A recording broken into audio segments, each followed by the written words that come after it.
Coming up on this episode of DL Weekly, day guests will be paying more for a day of magic at Disneyland. A magic key has sold out. Trams are coming back. The holidays are spreading throughout the resort. Some construction updates. We talk to Lyndsey about park planning and more. DL Weekly starts now. Hello, everyone. Welcome aboard the DL Weekly podcast. Please lower your head and watch your step while boarding. If this is your first time listening, we hope you'll check out our website at DLWeekly.net. If you have more time to spend, becoming an official weekly tier at DLWeekly.net/support is an especially good value. Thanks for traveling with us today, and we hope you have a happy and memorable listen to this week's episode. Hello and welcome to this episode of DL Weekly for the week of October 27th, 2021. I'm Teg Bushman. And I'm Teresa Urban. We would like to send a shout out and a thank you to both Emily K. and Megan A. for becoming weekly tiers and supporting the show. This support helps make DL Weekly possible. The weekly tiers in our supporter Discord chat are so amazing. There's always a lively discussion about Disney happening with tips, tricks, direct access to myself and Tag daily, and so much more. All sorts of, we have a Parks Meetup chat that has had so many fun pictures from around the resort while weekly tiers are there visiting. Super fun. If you would like to become a weekly tier yourself and have some more Disney magic in your day, head on over to dlweekly.net/support to sign up. Now let's get to the news.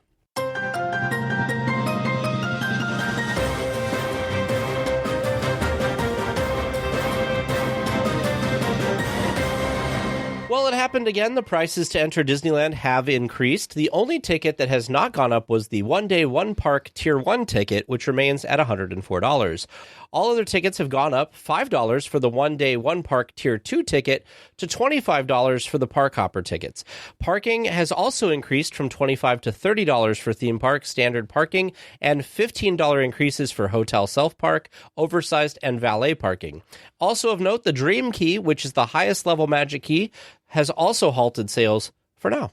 This, I wasn't very surprised about ticket prices raising because, that's unfortunately what happens. I think it's been since at least pre-pandemic since they have raised the ticket prices. So that didn't surprise me. I was more surprised that they raised parking, especially since parking, as everyone knows, has been kind of a bit of a hot topic with the trams not returning yet. So parking prices increasing now just doesn't seem like the best time maybe for Disney to be doing that. I've heard a couple of different things. There's some people speculating that perhaps maybe that increase is then to go back into the trams to get them working and get the cast rehired, retrained, etc., etc. Other people just are kind of like, well, they don't care. It just is what it is. I'm sure there's maybe the truth is somewhere in between. But the thing that was shocking to me, more so than like the regular parking structure parking increase, was the hotel parking increase. The hotel parking is now $40 a day to park your car. On top of your $300 to $400 a night at the hotel. Oh, no. Like beginning, like value days or whatever. Yeah, it's like $400 to $500 to stay at, like, we'll say middle of the road. Because, you've got 3 different hotels. You've got Paradise Pier, the Disneyland Hotel, and then Grand California, which I would say in that order are probably lowest to highest priced. But yeah, $40 a day on top of that's just wow. Yeah, that's ridiculous that they have done that. I don't understand. Like $40, like what is that $40 paying for? Why don't they just raise the hotel like price or whatever and just like put it into that, and people will, that's easier to understand, I think. Yeah, well, even so, I don't know. I think at the premium price that you're paying for rooms, and really how many people in the hotels are possibly driving and have their cars, I don't think the amount of rooms you have filled versus the amount of parking stalls you have filled, I don't think add up. I don't think too many people are actually parking there. So, because I think a lot of people, either flew in or, whatever. They probably don't have their cars there if they're staying at the Disneyland Resort, any of the Disneyland Resort hotels. So I don't know. It seems crazy to me. I'm sure they probably raised it because that's part of the problem is they don't have as many cars parking there. So with fewer cars, they needed to bump the price. But with the premium price you're paying, I just feel like it should be included. Yeah. I just really do. Yeah, I think that's ridiculous, the added price when you're already staying. The other thing, too, that's interesting is they added a tier 6 for the 1 day 1 park and the 1 day park hopper. So previously there was tiers 1 through 5. Like we said, tier 1 stayed at $104, no increase. Tier 2 now starts at $119, and the tier 6 for a 1 day 1 park is $164, where previously the highest cost one was $154, so it's like a $10 difference. And then for the tier 6 park hopper, for the tier 1, it went from $159 to $164, and on the high end, you went from not being available to this new level for $224. So quite a bit of increase. Now, my problem with this is I feel like if Disney didn't want some backlash to this, I mean, people are going to pay anyway, it doesn't really matter, but I think they should have waited till more things came back. Fantasmic coming back, World of Color coming back, a parade coming back, which we'll talk about a little bit later. Something like that, I feel like then it's like worth it. It's like, oh, okay, like there's actually like a normal park experience. Well, but I guess my thought process on that is I think they waited until now because right, you got to think about the typical person that's buying these tickets. The typical person buying these tickets are like the vacationer. Yeah. So they're pre-planning. So for example, with planning the wedding, all of the guests right now are looking about now-ish. The next couple of months is when they're going to be buying their tickets for the March wedding. I guess we don't know what the parks are going to look like in the spring, early summer. Who knows? We could have Fantasmic by then. We're not going to have World of Color by then. Poor World of Color. I don't know how long that's going to take. But the thing is the prices went up yesterday as we're recording this, and those things aren't back. So if you are buying a ticket for next week or the holiday season or whatever, you're still not getting all of that. I don't know, but like I said, I feel the vast majority of people would have already bought their, because especially with reservations now, I think people are being forced to think much further in advance than they were used to doing. I will say, though, I'm just disappointed, I guess, with it. What do you think about the Dream Key sales being halted for now? I don't think it's actually sold out. I think that was intentional because it is awfully suspect to me that the one tier of annual pass or Magic Keys that included parking was sold out the same day that they increased parking passes. Sure.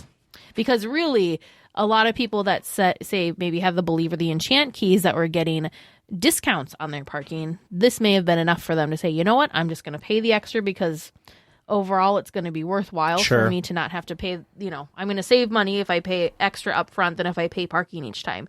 So I think it was, I think the timing is awfully suspect. You know what else is interesting? So I saw this as a comment somewhere online.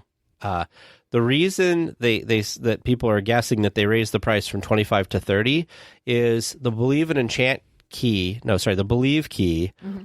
You get 50% off of parking, and $25 would be an uneven amount of change. Yeah. So 30, even 15, they don't have to do quarters and stuff. Yep. So I think that's sense. I mean, it's a silly kind of thing. I'm like, well, then why don't you just raise it to $26 and do 13? Because then they have.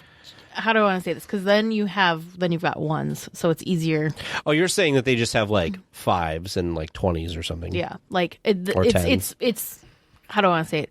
It's thinking about how much change and what kind of change. So if it's $26 and 13, then you're always giving 4 or 2 ones back per car. Okay. So you'd have to have. So I'm thinking it was priced. I mean, $5 is a big hike, but I'm thinking they did that intentionally because of the tills and change. I mean, that makes sense. It's a good potential possibility of why they were doing that. I do think the other thing too is I saw a lot of people who were mad that so the Dream Key has been people keep saying sold out. It's not sold out. They've paused sales of it. Mm-hmm. So it's not something that can sell out. It's not like a physical thing on a shelf somewhere. It's Disney can do whatever. People have been complaining that they can't get days. So I think that they're looking at this and they're probably looking to see how many of each level are reserving certain days. And they're going, okay, we've got a lot of blocked out days now because people are pre-doing this. So really it's not a great experience. So maybe we should halt sales of those, let it calm down, see if people redistribute to other keys or whatever when they renew or whatever, and then rejigger their numbers. Yeah, it would be interesting. Obviously, we're never going to know the behind the scenes of how the whole reservation system works. Is it just the Magic Keys in total all have one bucket of reservations, or does each key have its own bucket? I think each key has its own bucket. Or are like keys combined? So say is like the Dream Key and the Believe Key, the top two, are they in the same bucket together? And then I gotcha. Like, you know what I mean? Like yeah. they kind of have a mingling of buckets. That's an interesting way to think about it. Like I said, unfortunately, we will never know. That's true. Well, speaking of parking, early 2022, that is when Disneyland says that the trams from Mickey and Friends and Pixar Pal parking structures are returning. Yay! Disneyland has said that they will begin to conduct maintenance on the trams as well as rehire and train staff for the trams in the next few months. Well, this is funny because they said Disneyland themselves said they will begin to conduct maintenance, which means they probably looked at it and was like, nope, and left it there. And I was thinking about this, and I was reading some comments online. I have never, again, I've ridden the trams a lot more than you've ridden the trams, but I realized this. I did not ever think about how many cast members it takes to run the trams, because every tram, let's say they've got 5 trams in rotation, you've got a driver, you've got somebody at the back, and then you've got a couple cast members that like do loading and stuff. And then you have cast members that are other places for like offloading and all that stuff. So you've got a lot of cast members in between for all of these different things. So, and it doesn't make them money, Disney. Like it's not something that people pay for. It's just part of the experience or whatever. So it'll be interesting to see how far into 2022 this takes. I'm hoping we'll hear more once maintenance starts working on these things, what was going on with them, why it didn't come back, whatever. I think that's the big question, is how long on the maintenance side of things is it going to take? Because once the trams are up and running, then they can start training new cast members, recertifying, because same thing with what they had to do with all the attractions, right? Everyone, it's been well over a year for these people, so they need to be the leads need to get certified, and then they need to be able to go certify the other people. So there's, kind of this weird domino effect. I will kind of argue a little bit with you. I do think that guests, in a sense, do pay for the tram because it is supposed to be kind of a complimentary thing that's included with their parking. Sure. But from Disney's lens, yes, I agree. It wasn't quite the priority. Obviously, I think it makes sense to me that it was a bigger priority for them to get the monorail running over the trams, just because that's kind of like a park attraction, right? Sure. Whereas the tram, we will argue that why, yes, it is an attraction, really is just, it's not, So in Disney's mind, it's not. I'm just glad that they're returning, because there was a lot of people worried that they weren't going to be returning at all. So, yay for trams. Yeah.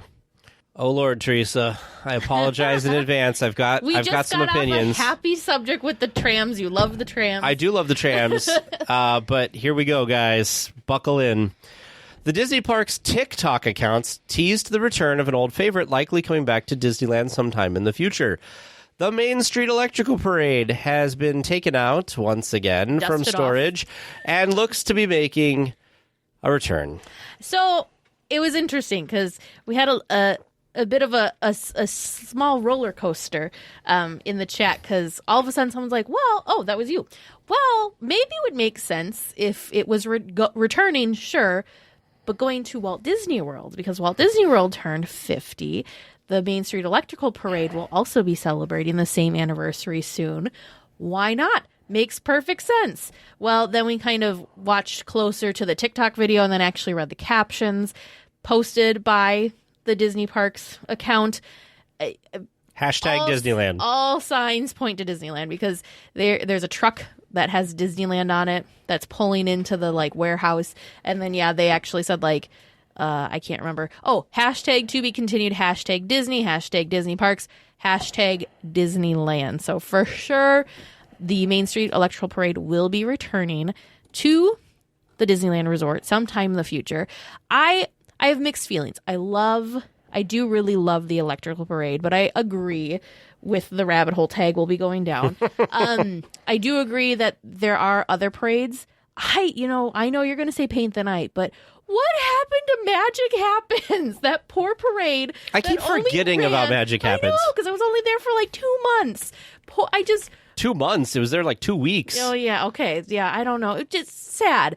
Poor Magic Happens. That could be a nighttime parade because when they first had it, it was lit up and looking great. I have a crazy idea for you, though. Poor Magic Happens. Why don't they do parades like when I used to go as a kid and admission was cheaper and everything too?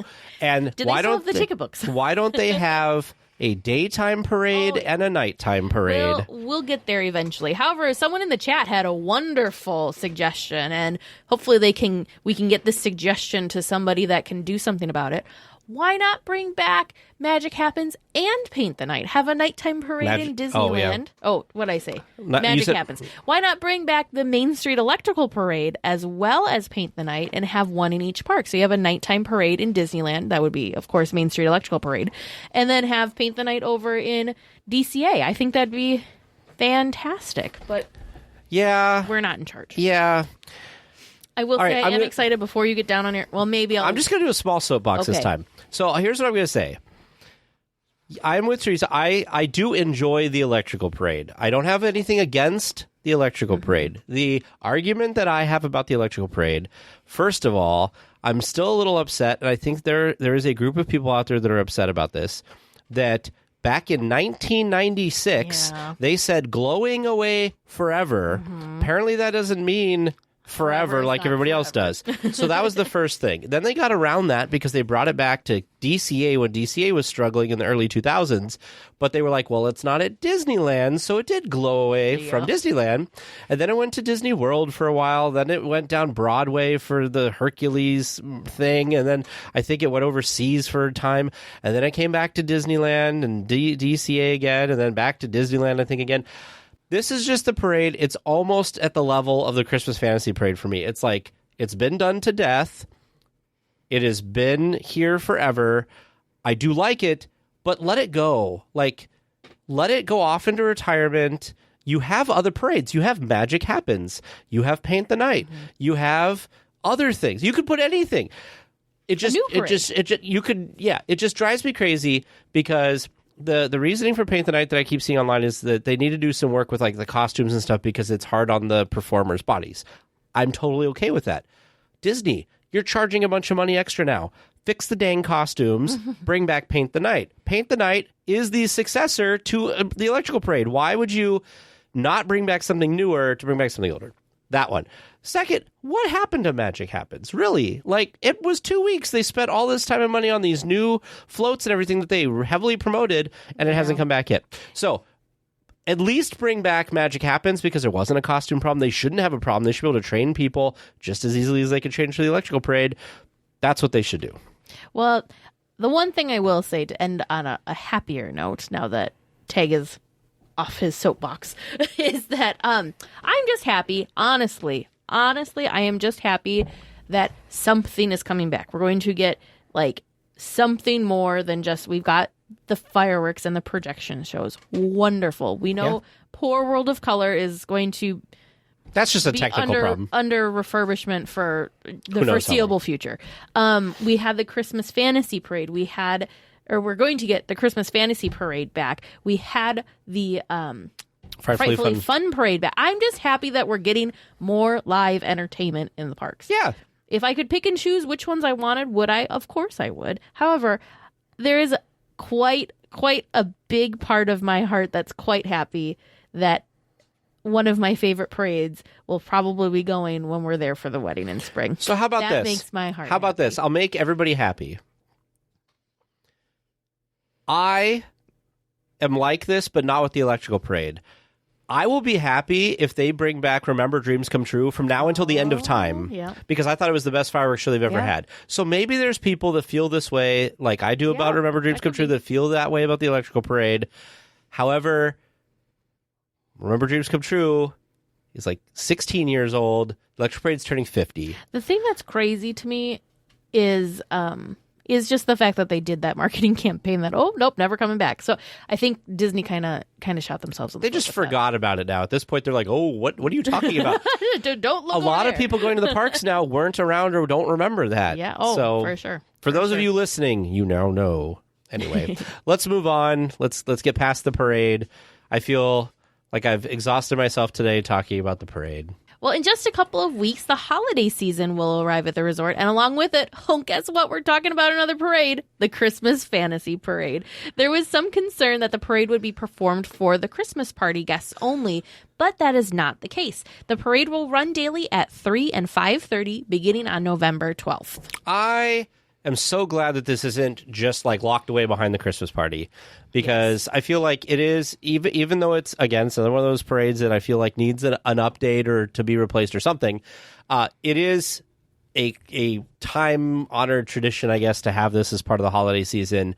And I think locking things like parades behind special ticketed events is not the way to go about it. So as much as I would like something new, I am glad that this is coming back for the season. I also want to point out, we are live streaming this into our Discord, and Deanne did say something that I thought was funny and I wanted to share with the podcast. I would give up the Main Street Electrical Parade for People Movers to return. You know, I think what Disney could have done to be able to keep both the Main Street Electrical Parade and the Christmas Fantasy Parade exciting would be if they just every once in a while, I don't know, every couple years, just do some updates to it. Like maybe switch out and add I don't know why. They did that with the Electrical Parade. Yeah, for me, the Electrical Parade, we could get rid of the No, it's my favorite part. Float is the part that's just not as exciting to me, because everything else is characters in Disney, and then there's just kind of this to honor America. Come on, America. But I feel like that kind of feels like one of these things is not like the other. To me, that feels out of place to me. So that'd be something that maybe you retire that float. And did you ever a new float? See the electrical? Did you ever see the Electrical Parade when the Blue Fairy led the Electrical Parade? I'm not sure if I did. Because the front Tinkerbell thing is a new float. Yeah. It used to be the Blue Fairy, which I enjoyed leading the parade. Yeah. But they replaced that with that. They also got rid of a couple floats. There was like a whole, well, I mean, they probably wouldn't have it now anyway because it's like shows smoking and stuff. But they had like a Pleasure Island float that was really cool. That was part of Pinocchio. Yep, I have seen that one. I heard that one got damaged in transit or something. Sure. And so whatever. But anyways. You know what I like about the last float? I love the dancers. I like their like little patriotic salute dance thing that they do. Maybe each time they bring it back, you need to then swap a float out. Same thing with Christmas Fantasy Parade. Let's get some new stuff in there. Let's keep it fresh, keep it exciting. Yeah. They just, especially Christmas Fantasy Parade, it just feels a little stale. Mind you, I have not seen it in person. Maybe it's much. I will give the benefit of the doubt. Perhaps it's much, much, much, much, much more exciting in person. But from what I've seen, as far as like videos go, it just do you know what it is? Feels a little flat. And I'm sure anybody who's ever seen it knows this. That song is a very short loop. Oh, yeah. And that will be in your head for the rest of your trip, I'm telling you. Speaking of Christmas, the Plaza Point Holiday Shop on Main Street has opened to guests. The new shop, which took the place of the Kodak Photo Supply Store at the end of Main Street by the Plaza Inn, opened last week. The new store will feature different holiday merchandise throughout the year, including Halloween, Easter, Lunar New Year, and more. A unique service at this location is the ornament personalization, where cast members can hand paint the ornaments. There is a backstory of the proprietor of the shop as well. It is based on the real mother of Disneyland Resort Enhancement Manager Dawn Pipalkeen. Evelyn Toro is the character, and she traveled the world to collect the different holiday items. I think it's so cool. So, we got a backstory to the Jungle Cruise, and now we have. I think it's fun that we have a backstory to this new shop. I'm excited. I'm not a big. I know some people are like all Christmas decorations all the time and love like the fact that there are Christmas stores year round. That's not me personally. Sure. But I really love the idea of this being a place. I do think it's important at Disney parks to be able to get some of this holiday merchandise year round, because what if you really wanted, like, your souvenir wanted to be like a Christmas ornament? That's a big deal for some people. I think it's important to be able to have access to those things in like July. Yeah. But anyway, so I think that it's cool in that sense, but I really, really, really think it's neat that it's going to kind of shift and change depending on the time of year and depending on what holiday is being celebrated. I think that's really, really fun.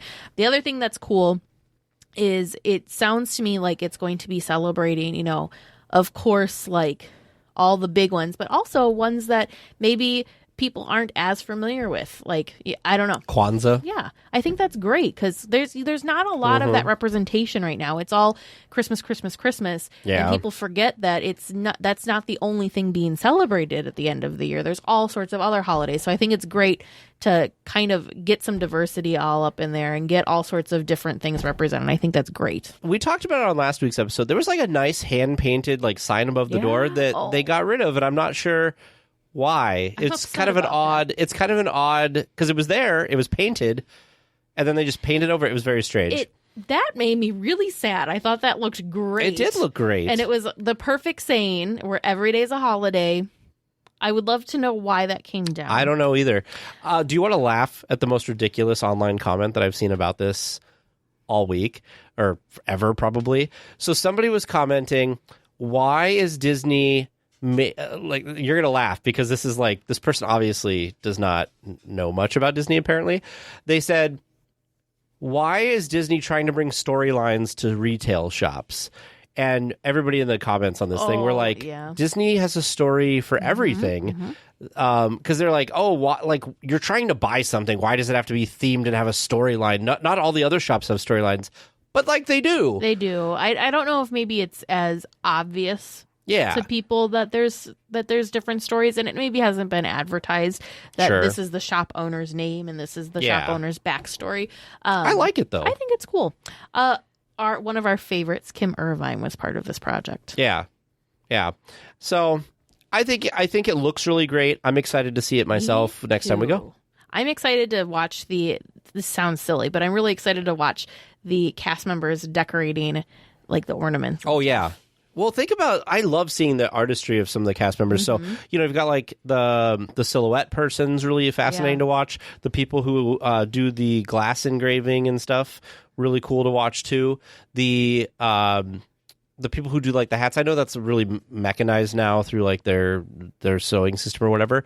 But all of those things where people can practice a craft is kind of cool. Yeah. Oh, yeah.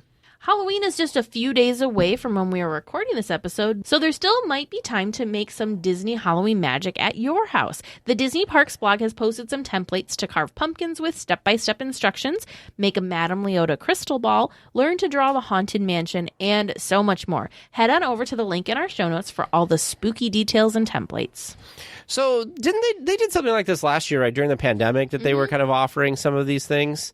It looks pretty cool. I mean, for those of you who don't know, we did do our public live stream and our hangout this past Sunday. And one of the things we did for our hangout and for part of the, just for the hangout, we carved pumpkins because Teresa and Vern have a tradition that they carve a bunch of pumpkins every year, and we carved some Disney pumpkins and stuff. So I love seeing more options here like that, which could be super cool to do at home. They even have like, maybe we have to try this sometime, Tag. They also have step-by-step directions on how to make Mickey, like a ghost Mickey candy apple. Ooh. So we could try making our own park apples at home. I'm sure they're not going to look nearly as beautiful as the ones do at the resort, but probably not. That would be fun. A new experience has come to the Lego store in downtown Disney. Guests can now build their own custom Lego minifigures. To participate in the experience, guests must make an appointment, then use screens to customize the figure by choosing features such as a head, pants, and torso details. Once the design is complete, it will be 3D printed on site. The experience is $12 and can be booked at the link in our show notes. I'm not even a Lego person. I would do this. This sounds so fun. And come on, $12? Yeah, that's not a bad deal. Not a bad deal at all. What a fun experience. We may have to do these next time we're out there because it just sounds fun. Yeah, and they have a bunch of examples by the kiosk where you can do this that shows all the different combinations of things. With Lego, I mean, Lego minifigures are so cool anyway, and I like the fact that whatever you choose, they're going to custom print it for you. That's super cool. I think this will be a really fun thing. It's probably going to be super popular, but yeah, I think it's a really great thing. And the thing that's cool about it, the Legos, it's always surprising to me at how popular the Lego store is because a lot of people are there on vacation, and you can buy Lego things back home, but it's amazing how many people are drawn to the store, myself included. I think it's because of the giant Lego sculptures. I think they're so cool. But I always just feel like I need to walk through the store. I don't ever buy anything because, like I said, Lego's not my thing. But what a fun experience and fun interactive thing to do. Every time we go to the Lego store, just for everybody to hear this, I beg Teresa to let the podcast buy the Cinderella Castle or the Disneyland Railroad train, and she's always like, "Nope." It could be like a bonus episode. We could build it, but you don't like building Legos, right? Is that what you're saying? No. What don't you like about building Legos? Patience. Oh, and that's me. Like, I'm the one who's impatient. No, patience. Yeah, I don't have. Just takes too long to build it. Yeah, it takes, far too long. The holidays are starting to show up around the parks, with Halloween still a few days away. The snow has started to fall on Sleeping Beauty Castle as of the end of the week. Lights have started appearing in the trees around the resort. World of Disney has hung some garland and lights, as well as installed some holiday decorations for the displays. You know what? I was talking to somebody maybe in the chat about this, that I know it takes time to put up all these decorations, but couldn't they do it because the holiday season doesn't start till November 12th? That's 12 whole days. Why can't they do this the night of Halloween, start at least the snow on the castle? So my thought process, so the snow on the castle, as we've seen from some of the behind the scene things, they have to bring in like a crane to get that up. So I think that is time consuming, and But does it take 12 days? Well, it probably has to coordinate with when the people are available to be able to do it, coordinate with the crane people and all sorts of stuff. Because you forget that there's other things possibly going on at night, so they can't always just have a crane parked in front of the castle, suppose. you know? So, and the stuff around the resort, I feel like if they're going to be putting, I understand it's a lot. It's a lot. They do a ton of decorating around the resort. I understand that. So obviously it takes some time. So I'm fine with when they do things that are not as obvious, I guess. So like the lights in the trees. Yeah. Not as obvious. Putting the like lights on the facade of Small World. Yeah, not obvious. Super obvious. But like the garland, like that's pretty obvious. Yeah. So I wish they would wait on stuff like that. I agree with you. I wish they would wait until like November 1st to start putting the snow on the castle. But there's got to be some sort of weird coordination. I feel like in past years, they've started the holiday season on like the 7th or something. So that's a really short period of time. But this one doesn't start till the 12th. It's almost 2 full weeks after Halloween. Yeah, I feel like they should have enough time to do some of those more obvious things during that time. Yeah. But if anybody who works at the park knows why this is and has like specific information or something, let us know. Well, some construction updates from around the resort include the work coming to a close on the Big Thunder Mountain Railroad, which is expected to return on November 4th. Pelican's Landing, which is the new seating area for the Harbor Galley by the Haunted Mansion and Splash Mountain, is slowly moving along. The Toontown Walkway is still moving towards completion with the new brickwork. The Fantasyland Theater's entrance marquee is being refurbished, and work continues on the steelwork needed for Mickey and Minnie's Runaway Railway facade that will hold the mountains of Toontown once the new attraction opens. So there's a lot going on. There's a lot going on. A couple things that are interesting to me that I don't know, like Pelican's Landing. They were working on that when we were there in September, and it wasn't a brand new project then. So it's surprising to me that they're still working on that. That seems to be going slower than I would have thought. Same thing with the walkway, the Toontown Walkway. That's really surprising to me 'cause it felt like the one side they got done pretty darn quick. Sure. So it's interesting that the other side, which is not as large, seems to be taking longer. I'm very curious about the Fantasyland Theater entrance, the sign. I'm really curious what they're doing. I wonder if they're putting a new show in soon. That's again, live entertainment. Bring it all back. I'm excited, very excited about that. But I just wonder with some of these construction things like the Pelican's Landing and the stuff going into Toontown, I wonder if they have like the same crew and they're maybe doing both things at once. I don't know. That could be. It is interesting though that Runaway Railway is not supposed to open until 2023 though. It was 2022. It's like, come on, people. We have a long way to go until we get to see that Runaway That's train. another thing though.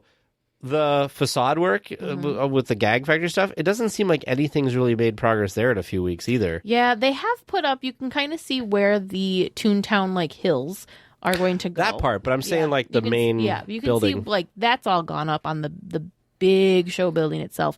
But you're right. Yeah, the entrance of where the theater is going to be has not really seems to be halted. I wonder if they're trying to get rid of the ugly giant building and they're trying to fast track putting the hills up. That could be. Yeah. Because right now it does look kind of jarring. It's the crazy thing to me is I didn't realize. So we rode Mickey and Minnie's Runaway Railway when we were in Walt Disney World back. That was August of 2020.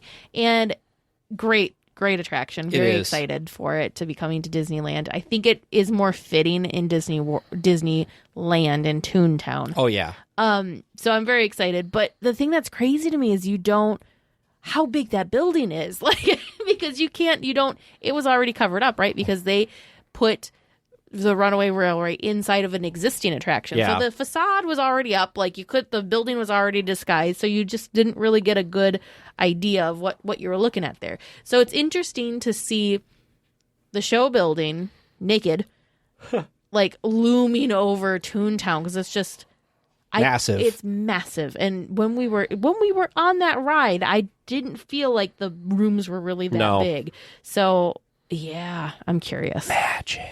It is magic. Very magical.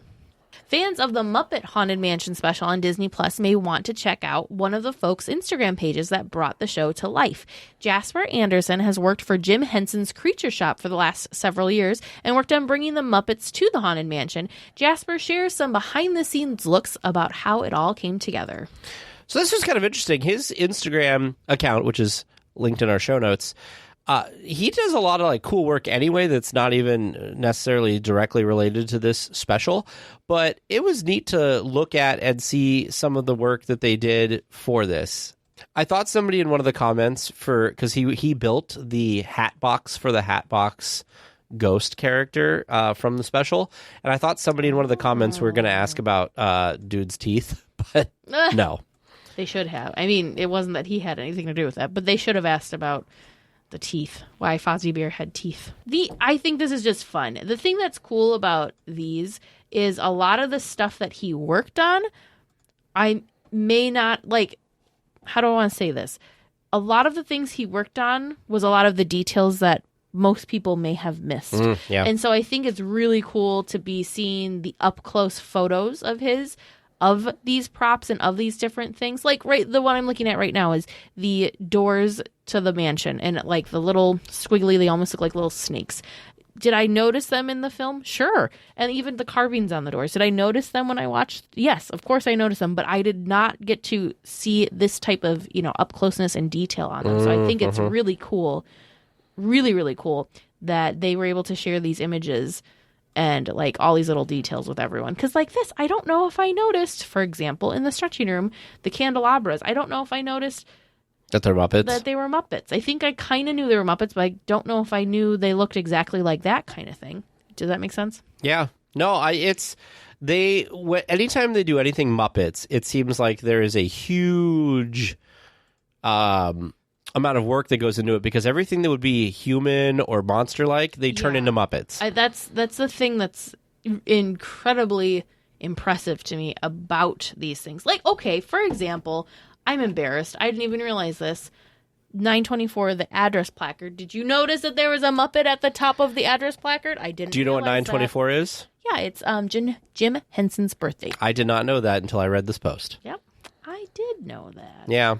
But yeah, anyways.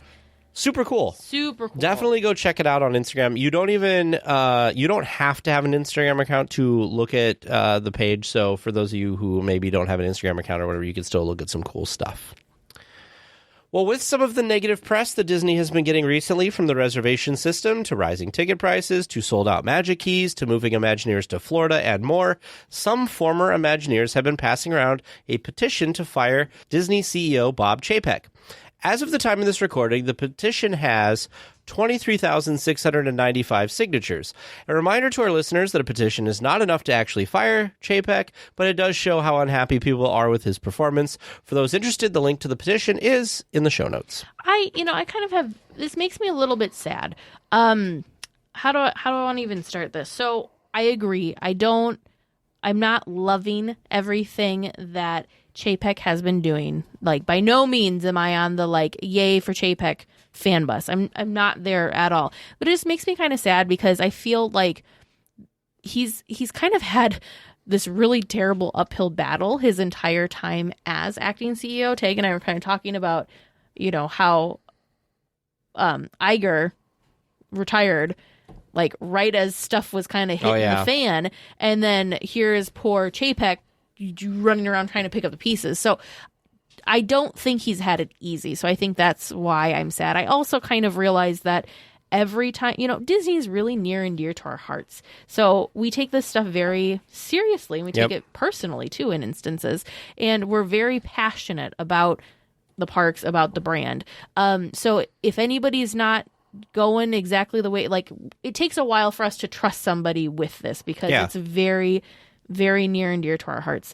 I feel like, correct me if I'm wrong, but I feel like this was kind of how Bob Iger's thing started. I feel like when he first was CEO, mind you, this was several years ago, but I feel like when he first took over as CEO, the fans weren't like, yay, thrilled, shouting from the mountaintops. Well, it's different. I think people were not liking what he was doing in the beginning either. I don't think people were like, so here's where Bob Iger, I think, got away with some things. People were so unhappy with Eisner. Oh, sure. And he took over from Eisner. And so it was kind of like, oh, thank goodness Eisner's gone. Sure. So sure. Iger, like, was like, well, he's not as bad as Eisner, you know, kind of a thing. Which, by the way, it's very confusing because you have both Bobs now, and you had Iger and Eisner. Yeah. All this craziness. One of the things that is important about the CEO, about the Imagineers with this, actually, is a lot of Imagineers are upset because they are moving a good chunk of the Imagineers to Florida because they're trying to kind of centralize a lot of things in Florida. And actually, the cast member that talked about that did that promotional video for the Jungle Cruise redo, he has left the company because he made a whole Instagram post about how he talked to his wife. They decided they have kids and they have connections and all this stuff. So it didn't make sense to them to move to Florida, but the company was not giving them an option to not move to Florida. Sure. Yeah, so he had to leave the job that he loved and worked hard to get to or whatever. So I could see some frustration that way. Oh, yeah, definitely. Also, and I do think we need to look forward to this in the future. One part of this petition is trying to say that Josh D'Amaro should take over for Chapek, that he would do a lot better. I do think as long as Josh D'Amaro stays with the company, I think when Chapek leaves under whatever circumstances, Josh D'Amaro will be the next CEO. Yeah. The thing is I feel like we kind of had situations like that. I don't remember if it was with Disney or some other company I was looking at. It might have been Apple too, where I think it was Disney, that there was somebody in line of succession and something happened and then that person was passed over for someone else. So I hope that doesn't happen to Josh D'Amaro. I don't foresee that happening. But in Bob Chapek's defense, I feel like he was handed a ticking time bomb and Iger was like, oh, I'm going to protect the last few minutes of my legacy. Here you go. And so it has been tough for him. Do I like some of the decisions that have been made since he's taken over? No. Are some of those decisions before he left? Iger was still in charge when they announced the Genie program that everybody's all up in arms about. Yep, that's true. You know, so I think that there's some things that can be done better. I think things will change over time. A petition like this, I don't think will do anything. I don't think it's going to force Chapek out of the company or anything like that. I do think that maybe it will notify shareholders or whoever that people are dissatisfied with what's happening with the company and maybe might influence some decisions later on down the road. That could be. But I don't think it's going to force him out of the position. Yeah. Because honestly, a lot of people like on Wall Street and the stock market and stuff, they're not like crazy Disney fans. They're just trying to invest in a company that's going to be a good return on their investment. And all the stuff that's happening right now is not good for guests, but is great for the bottom line. Yeah, that's it. It's always hard to take the step back and remember that, yes, Disney is a business. So somebody has to be looking at it, you know, from the business side as well as the creative side. So that's why in the past, we had Walt, who had his Roy. So you had the creative side, you had the financial side. Yep. We had, what am I trying to say? Frank Wells and Eisner. Yep, Eisner and Wells. You had the balance there.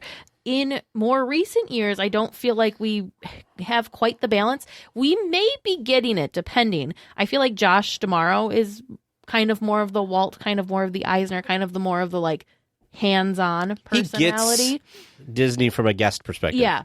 So I feel like that's him. And then definitely Bob Chapek has always kind of been the man behind the curtain, the more businessy side of things. That is needed, but again, I'm not agreeing by any means with the decisions that are being made, but there's got to be a balance. Sure.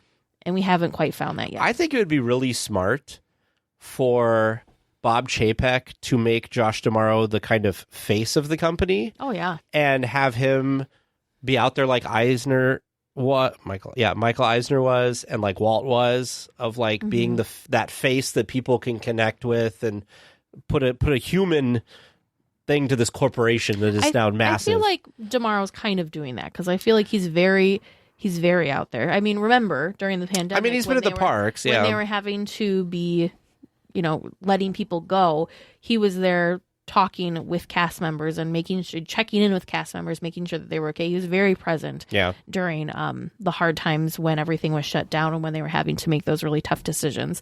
But you're right. Yeah. We see him very present for park related things, maybe not as present with non-park related things. But then again, he is parks person. The parks person. So that's kind of his role. So I'm hoping things will level out. Like I said, I just feel bad because I just think, like you said it very well, like he was just handed a very bad situation, terrible situation, and I'm sure he's just trying to do his best for the company. The fact that he hasn't just packed it up and left because this is a crappy situation, Yeah, I mean, and I felt that way about who's the president of Disneyland? He also took over when the parks closed because Josh D'Amaro moved up, right? Wasn't that kind of what happened? No, Josh D'Amaro. No. It was a girl. It was some woman. The president of Disneyland was a woman. But she left to something else. And then, I think she went into retail. Ken Potrock. Yeah, so Ken Potrock, I feel like, is in a similar situation to Chapek, where it was like, he was president when after the park closed. It was like, here you go. But I think Ken has kind of, how do I want to say it?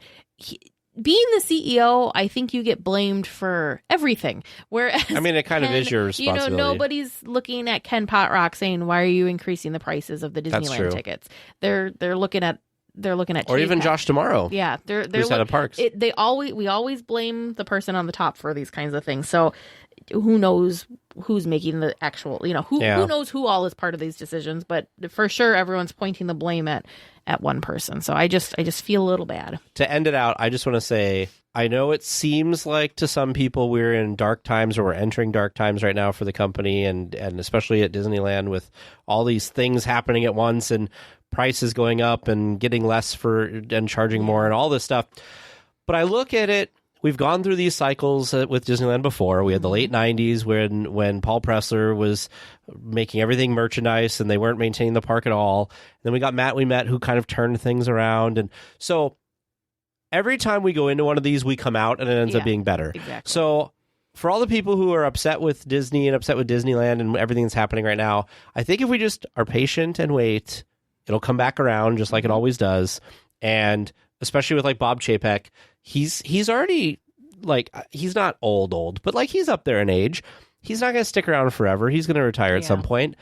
Josh D'Amaro is kind of young. He'll pop into that position at some point, and I think things will be good. So I think we just all have to be patient and remember sometimes Disney and the Disney parks especially go through bad times, and we're, I think, in one of those times right now where a lot of people have that opinion, but we'll come out of it. What do you think? You think so? Yeah. Oh, yeah, I definitely think so. There's always ebbs and flows. You can't have a high without having a low. So unfortunately, we're on the downhill right now. Yeah. hopefully we'll be getting back on the uphill. The Incredicoaster. Like, think of it like a roller coaster. Yep, exactly. The Disney Conservation Fund, which is committed to saving wildlife and building a global community to protect nature, awarded grants to projects and celebrated some cast members last week. 60 nonprofit organizations received the grants. A few of the cast members that have offered their time and talents to support the fund were highlighted on the Disney Parks blog post. To hear about their experiences and to learn more about the fund and recipients, check out the link in our show notes. Yeah, so I didn't even, I'm sure I've heard of the Disney Conservation Fund at some point. You 100% have, because we learned about it when we were at... When you were becoming a wilderness explorer? Yeah, when we were in the Animal Kingdom. We heard about this. I think it's so cool. And I've also seen it, I've watched too many Disney specials. I can't remember which one I saw it on, but I've seen it on, like, Disney specials, too, about how they do all of these efforts in, like, different countries in different parts of the world to, like, save different animals and all. It's so cool. I think it's so cool. So, okay. I'm sorry. Explain to me the Disney Conservation Fund, since you know about it and you learned about it. Basically, it's just that, it's this thing that Disney has set up, and it's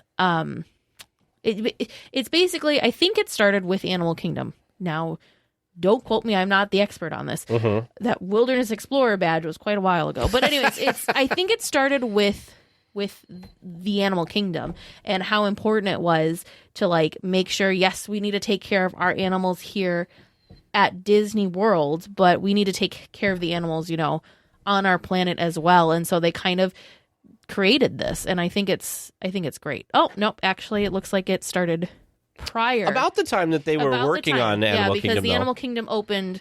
So this started in 95, and Animal Kingdom opened in 98. So yeah, it started about the same time that Animal Kingdom started. I think it's so cool, though. That's cool. I like that they're doing this.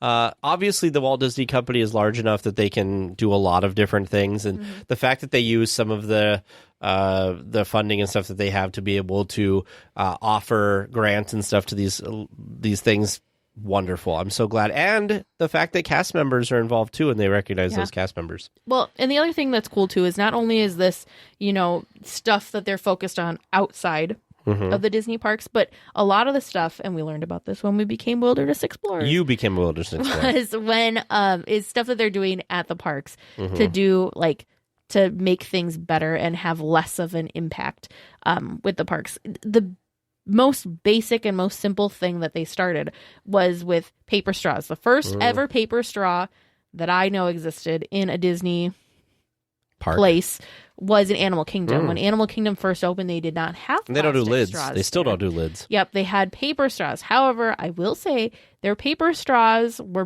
better paper straws than the ones that we currently have. I think they had some sort of, like, wax coating, because you could leave it in your drink and it wouldn't get soggy. The ones that we use now get soggy. So they not the same quality paper straws. But then we were also learning about like all the, like, food waste and how they would use turn it into, like, some biodiesel and biofuels. They've got all of the different solar panels and all sorts of stuff. So they're doing all sorts of really cool things at the parks, as well as, helping with these other global projects too. Very cool. It's an awesome situation they got going there. Psst, avast there. It'd be too late to alter course, mateys.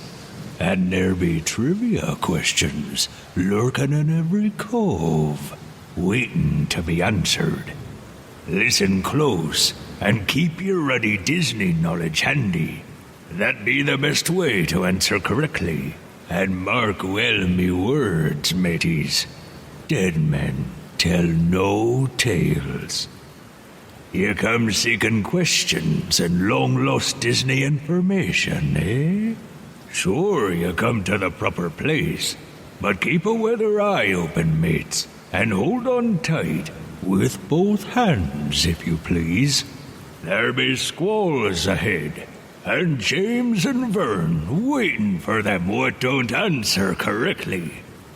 Welcome back to Trivia Land, where we're going to have 4 listener-submitted questions. Well, four questions and a bonus question tonight. Are you ready for them?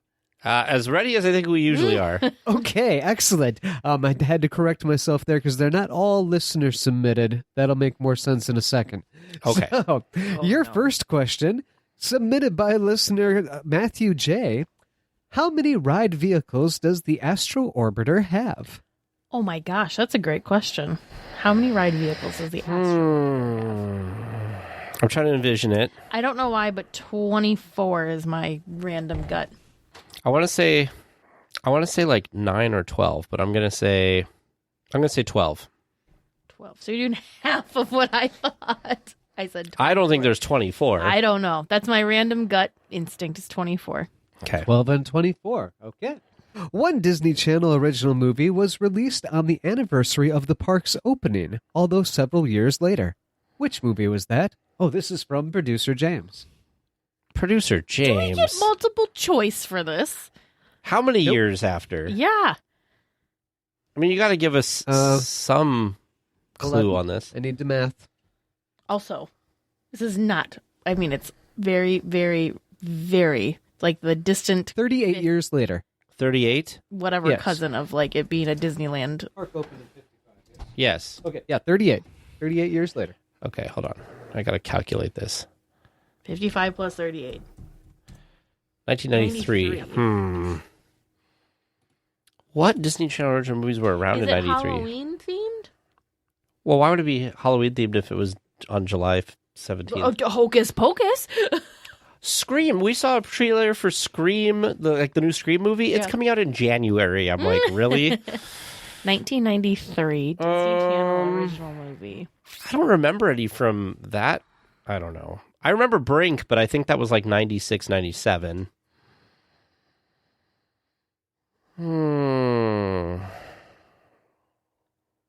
I was 5. I feel like this would have been like a movie I should be aware of. I have no idea. I'm probably wrong. I'm just going to say Brink, because that's the only Disney Channel original movie I remember from that time. That was Brink. And Brink. No idea. Break. Sorry. No, Brink, like Brink. on the brink, yeah. That's what I said. Okay, Cool. See, like all the weird movies coming to my mind that I'm thinking were all like, oh, later. nope, that was Nickelodeon. Oh, nope, that was Nickelodeon. You were Brink a Nickelodeon. and no No, idea. I wasn't. But like, I was like, was that Snow Dog one? Oh no, I think that was a Nickelodeon one. There's also there was one about like a smart house, and there was a lot of don't Disney know. Channel original movies, but I don't know any from 93, I don't think. Okay. Yeah, And I have no your idea. third regular question, submitted by listener Elise K.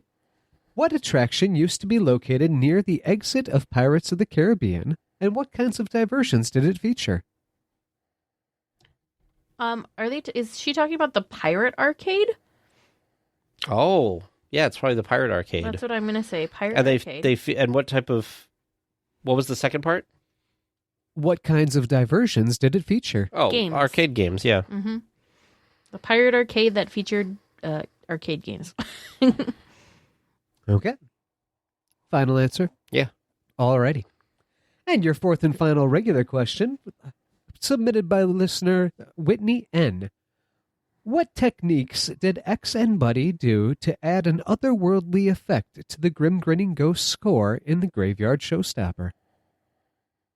This is the second week in a row with a... To the score? Yes, the score.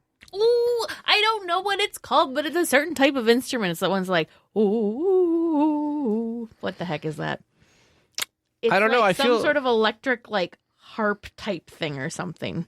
Are you describing a theremin? Sure. That's the musical instrument that was used to make the Doctor Who theme. It's also the Star Trek theme. Yeah. Oh. What, the theremin? Theremin. That's It's my also answer. played by Sheldon in Big Bang Theory. Yes, it is. I've seen people do sound effects similar to that with I know Like this a gonna saw. sound like a saw. They woo, woo, woo. Yep. Jay in the chat said cowbell. More cowbell. Does he have a fever and is the only prescription Mo Cowbell? Oh my goodness. All right, what's our bonus? What's your answer? Oh, I'm jumping on the theremin You're chain. jumping on. So your answer is the theremin? Sure. I mean, otherwise, I could pick like a saw that you could whoop, whoop, whoop, whoop, but a theremin is probably closer to what they actually used. Okay. Final answer? Yeah. All right. And for your bonus question from listener Liberty M, what is the largest single themed land in Disney Parks history? Ooh, it's going to either be Cars Land or Galaxy's Edge. I think it's Galaxy's Edge. Probably is Galaxy's Edge. And is it in Disneyland or is it in any Disney park? Largest single themed land in Disney Parks history. I don't know anything about the overseas parks to know if there's I don't know about sizes either. larger sizes over there or not. I'm going to stick with my... Yeah, Galaxy's Edge. Because Galaxy's Edge, I thought that they were making a big deal about being like the largest. Galaxy's Edge, final answer? Yeah, I think so. Okay.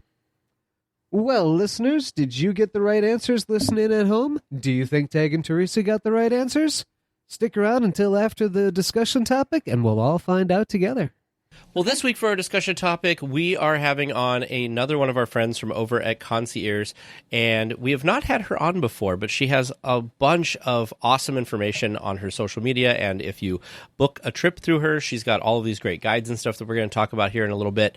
But please welcome to the show, Lyndsey. Hi, thanks for having me. Lyndsey, we are so excited to have you on. We've talked with, of course, Eric from ConciEAR many times. A lot of people for DL Weekly probably very much know the sound of his voice since he always puts together those wonderful D180s. Of course, we've had James and Mike on, so we're very excited to finally have you on with us today. So again, thank you for joining us. Yes, I'm so glad that now I'm as cool as the other concierge because I get to be on DL Weekly too. There you go. Well, we're going to start this by getting to know you a little bit better, and we would like to know what your Disney story is, kind of how you fell in love with the company, the parks, what put you on a path to be a Disney travel planner today. Yes, so I grew up in Southern California, not too far from Disneyland, and my family and I would go at least once or twice every year. I marched with my marching band at Disneyland in high school, and I got to go there like for grad night when I graduated. There were just always reasons to be heading over to Disneyland. And we actually had some family friends who were Club 33 members. So they would get us into Club 33 a couple times when I was a kid. So that was pretty amazing.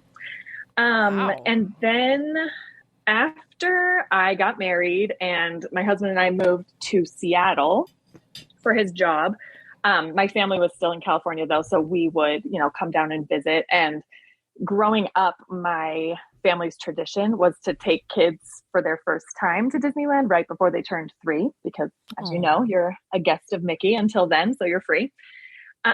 So once we started having kids, I would, take my kids down right before they turned 3 and made sure that that tradition continued.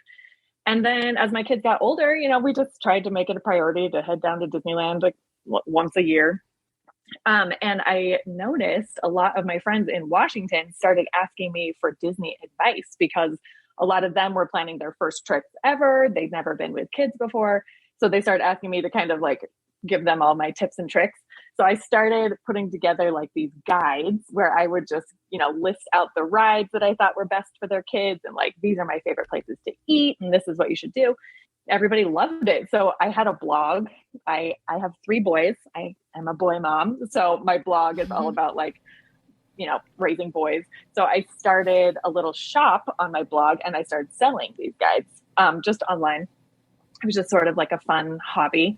Long story short, a few years later, I met Mike from ConciEAR because I actually heard him on a podcast and talking about ConciEAR, and we were planning a trip. And so I got in touch with him just to see if he could, help me find a better deal on my hotel reservation. And that first phone call, I think we talked for an hour, and I told him all about how much I love Disneyland and how I was, planning all my friends' trips and all this stuff. And he eventually offered me a job to come on to ConciEAR. So I have been an official Disney planner for almost 3 years now. Wow, what a Disney story. Yeah, I feel like this happens with a lot of the concierges. I feel like you guys book through the company, and then somehow get wrangled into being vacation planners. I mean, but that's cool, though. I'm glad that everybody gets connected that way, and you can kind of make other families' vacations and everything dreams come true. So what an awesome job, though. I know. As Mike told me on that first phone call, he said, we can teach people how to be like travel agents, but we can't really teach them like the Disney passion. So that is like what we look for. If you want to be a Disney travel planner, you have to like love Disney. Makes total sense. Yeah, I feel like that's the case in a lot of things that, unless you find people that are really interested in it, you're not going to get the level of service and quality and everything that you want to get out of those folks unless they have that passion. So when you go to Disneyland on the first day of a visit, which way do you go? Do you go left towards Adventureland? Do you go through the castle to Fantasyland? Do you go right towards Tomorrowland? Kind of what's your attack plan on that first day? We are pretty much always West Side people. So we head straight to Adventureland. Some of my kids are a little more nervous about attractions than others. So Jungle Cruise is like pretty much always our first stop, just to give everybody a win right off the bat. Like there's nothing scary. It's just a fun ride and to start our day. And then we kind of work our way up the West Side from there. I mean, I think the West Side is the best side, but that's just my opinion. I know that some people really love Space Mountain and they go towards Tomorrowland, or they have little kids and they go to Fantasyland. But I think that just takes you. There's so many great attractions over there. There's Jungle Cruise, like you said. There's Indiana Jones. There's Pirates. There's the Haunted Mansion. I mean, it's just the place to go for that top quality classic attraction. Well, but not only that, but I think that's really smart, Lyndsey. If you've got kind of, some nervous people with you that maybe aren't so sure what they're getting into or need to kind of work themselves up to get to some of those higher level attractions, that's a great way to do it because you've got a good variety on the West Side, definitely. Exactly. I also really hate the bottleneck that happens like through Adventureland and New Orleans Square, like as the day goes on. So it's always nice to hit those lands before they get too crowded. That is very true. It is much more enjoyable at the beginning of the day than it is in the middle of the day. So, Lyndsey, if you had to pick just one, now, even though this is a Disneyland podcast, we'll let you pick any from any of the Disney parks, but what is your favorite attraction? I would have to go with Pirates of the Caribbean because I just feel like that is like so classic Disney, and it really engages like everything, it's so immersive, I guess is the word that people love to toss around for that one. Like you feel like you're totally there, you've got the smells and you go by Blue Bayou and it's just like so cool. I love that one. But as is close second, and I don't know if this counts as an attraction, but I have to say Fantasmic is like my ultimate fave. So I know you guys feel me on that one. Oh yeah. I'm going to count that as an attraction. Why not? Do you like the current iteration of Fantasmic, or do you like the original iteration of Fantasmic? Ooh, I'm okay with the current. I mean, I like all versions, but yeah, the new one's fine. That's the one my kids have seen, so that's the one that we like the most, I guess. There you go. I need to find myself a time machine because I would love to go back and see different pieces of Fantasmic of the past. So like, I'd love to see the big Ursula float thing that they had. I really enjoyed Flotsam and Jetsam. Some of the show elements that they had in the past, I wish they would find a way to kind of revive and just plus it even more. Yeah, I think you'd really enjoy seeing all that from back in the past, especially like Ursula, TikTok that I think he was still around for a good long time, but yeah. And then they did the things with the jet skis with Flotsam and Jetsam, and then like what happened? Like I don't know. It's interesting that they bring things and then they get rid of things, and then it's always changing. Now, Lyndsey, since you just recently, just within the past couple of years, were at Walt Disney World, and of course we know you love Disneyland. What do you feel about Pirates, Disneyland versus Walt Disney World's versions? I have to say Disneyland's is so much better. I think just because of the Blue Bayou, I went to Disney World just last year with ConciEARs. We went for a team training, and I had been to Disney World before, but it had been a really long time. And so we rode Pirates, and I was reminded of like how different it feels when you don't start out through the bayou. You're just kind of like jump right in and there's the Pirates. So I feel like Disneyland has a lot more ambiance because of that. Well, and not only that, but you get that whole section at Disneyland that you don't get in Disney World, where you're beyond the Blue Bayou, where you've got all the caverns and stuff. There's not a lot of that in Disney World's version. You kind of go around, you go through a small little section, and then you're at the ship battle, and it's very, very different. And then, of course, I don't know if you've ever been to any of the international parks or not, but like the Pirates of the Caribbean that they have in Disneyland Paris is like everything's backwards. So you kind of start, like, it's interesting because you go through the ship battle and stuff like towards the end. It's interesting kind of reversal from the other two in the United States. Yeah. And then the Shanghai version, that one is just crazy. Well, that's so like cool. not even the same attraction. That's like a totally different thing. It's still pirates, though. I want to start this. We're going to, of course, get into all of your awesome travel planning tips and tricks, especially for like families and big groups, since that's kind of your specialty. But I want to know more about this blog and about how the guides, like, what inspired you really to do that? I know it was, friends asking you advice, but I mean, I have people ask me advice. Never have I thought, never have I thought to write the guides. I think that's so cool that you just did that and put that out there for people. Yeah, thank you. So after I had my third boy, I kind of took a break from work. I used to work in freelance in PR and marketing and social media, a lot of that too. And so after I had my third boy, I just kind of took a break from everything and just wanted to, stay home and focus on being a mom for a little bit. But I got a little bored after a little while. So I started my blog just to kind of, talk about first I started on Instagram, actually, just to connect with other moms of boys, because I'm like the least expected person to end up with all boys. I grew up like very not into sports, like indoorsy, not into roughhousing or anything like that. And then I ended up with all these boys. So I just wanted to connect with other moms of boys and be like, okay, is this normal that they're like wrestling with each other and like jumping off the couch all the time? So yeah, I started my Instagram first just to kind of connect with other people. But then I just have always loved writing. And I felt like sometimes I had more to say than could fit in an Instagram post. So I started my blog just to talk more about like, all the books that my boys were loving and different like indoor, because we lived in Seattle, so it was hard to burn their energy sometimes when it was really wet outside. So I tried to come up with, fun things to do inside. So I'd write blog posts about that.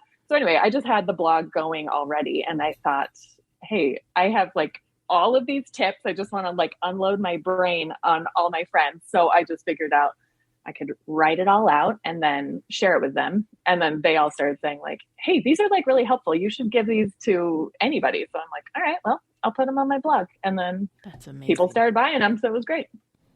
That's so cool. What is your blog? If people want to go check it out, do you still update it? Is it something that you're consistently still doing now that you're also doing travel planning for people? It is still in existence. And that is how I sell my guides today. Still, they are definitely updated and more robust than they used to be after I've had a couple years of planning for, officially planning for hundreds of families. But my blog is boymomsunite.com, and my Instagram is boymom@Disneyland. So I've got the boy mom info going all over the place. But I don't really update the blog as much as I should, just because I don't have time for it anymore. But the guides are all totally updated. And I do try to post to Instagram pretty frequently, especially like tips for, bringing kids and how to, I guess we'll get into some of this later, but like how to, let your kids burn off some steam while they're in the parks, how to take afternoon breaks, all the things that make your day a little more successful. Wow. So I don't think we hit on this at all yet, but so how old are your boys now? Like, what's the age difference between all of them? My boys are 11, 8, and 4. That sounds like a lot of energy.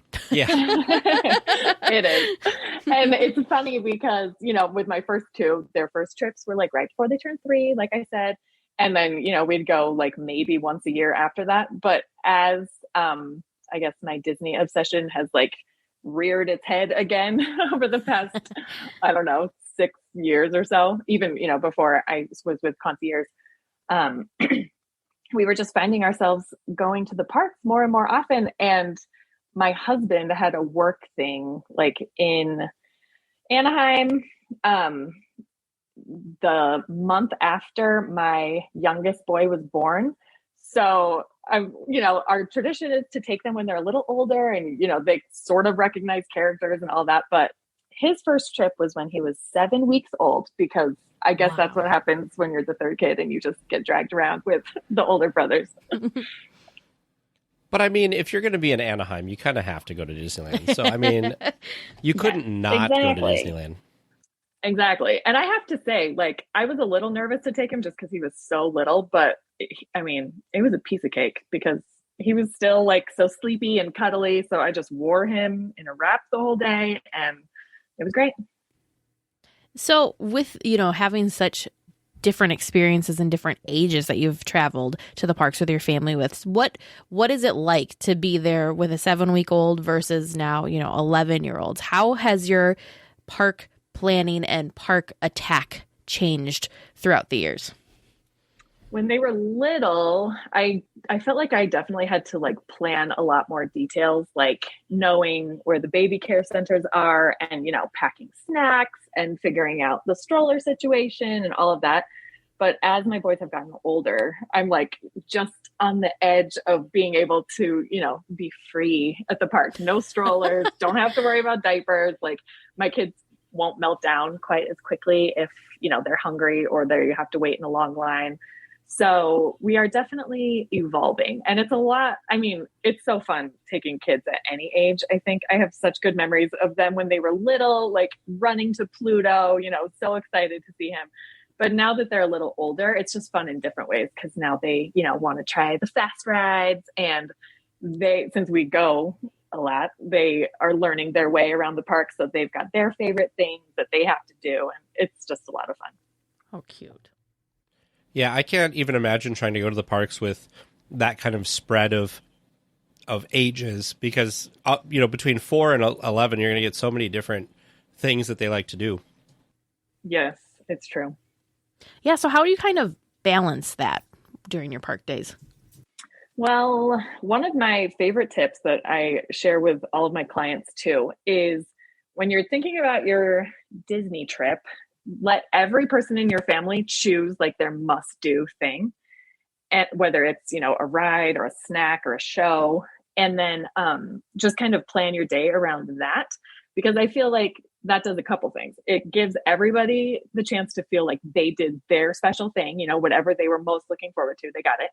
And then it also kind of takes the pressure off your day because if, there are 5 people in my family, we only really need to worry about those 5 things. And then past that, everything else is like icing on the cake. So you're not feeling like, oh my gosh, we have to run around and hit every single thing here today. It's like, okay, everybody hit their amazing thing that they loved. Now we can just kind of flow through the park and whatever we get to is great. That is a great way to do it because you're right. I can see how that would be really like stressful if you didn't do that. And something that I was just reading about recently was I had to do a presentation about education for something, and one of the things was if you're like a teacher, like in a room or something, if you develop like the classroom rules with the class, they're more likely to like want to be invested in it and take ownership and abide by all the things. So I feel like this is similar to that, where everybody picks their one thing, and then everybody knows like, well, I got my one thing. My brother's got to get his one thing. Mom's got to get her one thing. Dad's got to get his one thing. So like we're all on the same even playing field there. And then everything else is just gravy, I guess, after that. Yep. Definitely makes things a little easier. So how does this work? Because I don't know. That sounds like a hard thing for me to pick one thing. So I'm impressed that you and your family can do this. But so does everybody kind of have their go-to things, or do the favorites seem to shift from trip to trip? I would say in my family, we all kind of pick like the same things. Like there are, a handful of things that we all love. So everybody just kind of stakes their claim on one of those. But I mean, let's be honest. I say start with those one things, but then, later in the day, it ends up being like, oh, we got to do Indiana Jones because I love that one. And then, we've never been on the Mark Twain before. So on our last trip, like we all wanted to check that out. So, I mean, I guess you can expand it. If you've got a whole day or multiple days, then people can choose maybe their top 3 or whatever. Well, that makes sense because get through the top ones first, and then then we'll add another layer. Because if you just make a list of what are all the things you want to do, you could be there for months. Well, that's really interesting. I don't know why it didn't pop in my head when we were first talking about this, but yeah, of course, like if you're there multiple days, everybody can pick their thing for like that day, and so you could get through. I'm a 5-day person usually, so I could get through my 5 things that I really want to do. And I like everything at Disneyland, so anything other people pick is just going to be extra for me. But I just want to make sure I get those things. It's almost like getting a fast pass or something for something. It's like I can only get so many, so I guarantee that I'm going to get on those things. But ultimately, I'm going to get on a bunch of stuff too. So that's really cool. Yeah. So I'm looking at your website right now, and you've got some different guides on here. You have a Disneyland planning pack, which I assume is kind of like everything. There's the Disneyland dining guide, which I'm really interested to hear more about. You have a free one on there that people can do for COVID precautions and stuff in the park, which also would be interested to hear about. And then what is this Disneyland family surprise one that you've got? Okay. So the idea for this one came about when I was a kid because my parents surprised my siblings and I with a trip to Disney World for the 25th anniversary, actually. So now it's Disney World. The cake, the castle cake, right? The pink cake. Yes. I was there for that. And so right now is Disney World's 50th, anniversary. So it's been fun reliving some of those memories. But anyway, so the way that they told us we were going to Disney World was they made like a big poster that said, it was at Christmas time. They said, you've been really good this year. So how are we going to celebrate? And then we like unrolled this banner that said, you're going to Disney World. And we still talk about it to this day. Like it was such a good surprise, so much fun, such an awesome Christmas present. Actually, as a matter of fact, so I was like 12 at that time and we got it for Christmas and then we were going for spring break in April. And this was pre-internet, of course. So I was just like so pumped to plan our family's trip and bless my parents. They were like, okay, go for it. So my mom got me like a stack of Disney World planning books from a travel agent friend. And I literally spent 4 months planning every single detail of our Disney World trip. So I guess I was like destined to be a travel agent one day. Wow. But anyway, so I just have always loved the way that my mom revealed that. So I started thinking like, this would be a good thing for other families to do too. And I like to, dabble in graphic design. So I just put together like this cute little sign, basically a cover sheet that I can customize with families' last names or whatever they want it to say. And then, so I'll customize it and send it to the family. And then along with that, they get a family guide that I've written. It's sort of like an abbreviated version of my other guides. And it just goes land by land, like saying which rides have height requirements, which rides are best for little kids or babies. And then just things to watch out for, like, because I never realized this until I had kids, but some rides are like really loud or some rides are really dark. And it freaked my kids out when they were like toddlers. And I wasn't really expecting that. So I just kind of, call those things out for families. And also like just a good place to eat in each land. If you've got like a hangry kid, and you're like, okay, we got to get this kid some food. Like, here, try Bengal barbecue. This will be a good place for you to stop. And Good then choice with the Bengal barbecue. Yeah, thank you. My favorite. I also have a sheet in there that it kind of walks you through picking everybody's favorite. It's just like a printable sheet that you can print out, like, and it says, on this day we're going to, and you circle Disneyland or California Adventure, and then you can write each family member's name, and then they can write down like what their must-do attraction is or whatever. And then there's like room at the bottom where you can kind of pencil in like, okay, this is what we're thinking for lunch. This is what we're thinking for dinner. Maybe some snacks that we want to pack just to I mean, maybe this is too type A for some people, but as a planner, I like to really think through things. So I hope that this would be something that could kind of help families come up with a general plan for their day and then have it go a little smoother. You mentioned how loud the attractions were, and I just want to do a quick follow-up question with you. Did you notice when you were there recently, did it seem like all of the attractions were louder than they were before? Because I feel like they were. I feel like they are just always really loud. I haven't noticed them super turned up lately, but yes, I would say I am always shocked at like the volume. Okay, because when we were there last time, I think I turned to Teresa. Ever since they've reopened from COVID, so we went in July and we went again in September, and I told Teresa, I said, I think that they turned the volume up on all these things because I feel like it's so much louder than the last time we were there. But it also could just be that, like, it had been a long time and COVID times you're sitting at home and it's quieter. And then you get out in the real world and you're like, okay, it's a little loud out here now. Perhaps they just finally went in and deep cleaned the speakers, so it just sounds much louder. I mean, that is true. That could also be the case. But yeah, it is.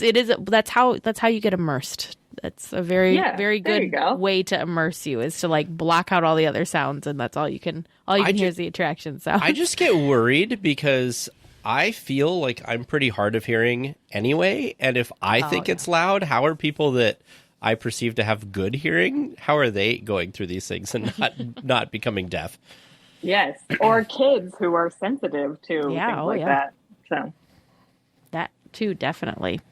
So, okay, so I don't want to give away all of your tips and tricks because that's why we have these wonderful planning guides that you put together. But can we just talk a little bit about maybe what some things are that people can find in each different one? So like, we kind of talked about the family surprise one. What do you have in the freebie one on here that's about COVID? Yes, so that is a question that I get probably the most frequently among all my clients. Everybody wants to know, like, what's the latest with COVID guidelines?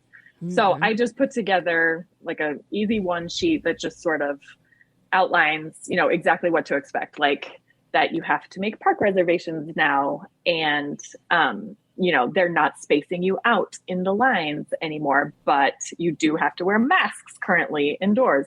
So, and then I think I've got a line in there, like, parades are not currently happening in their normal fashion.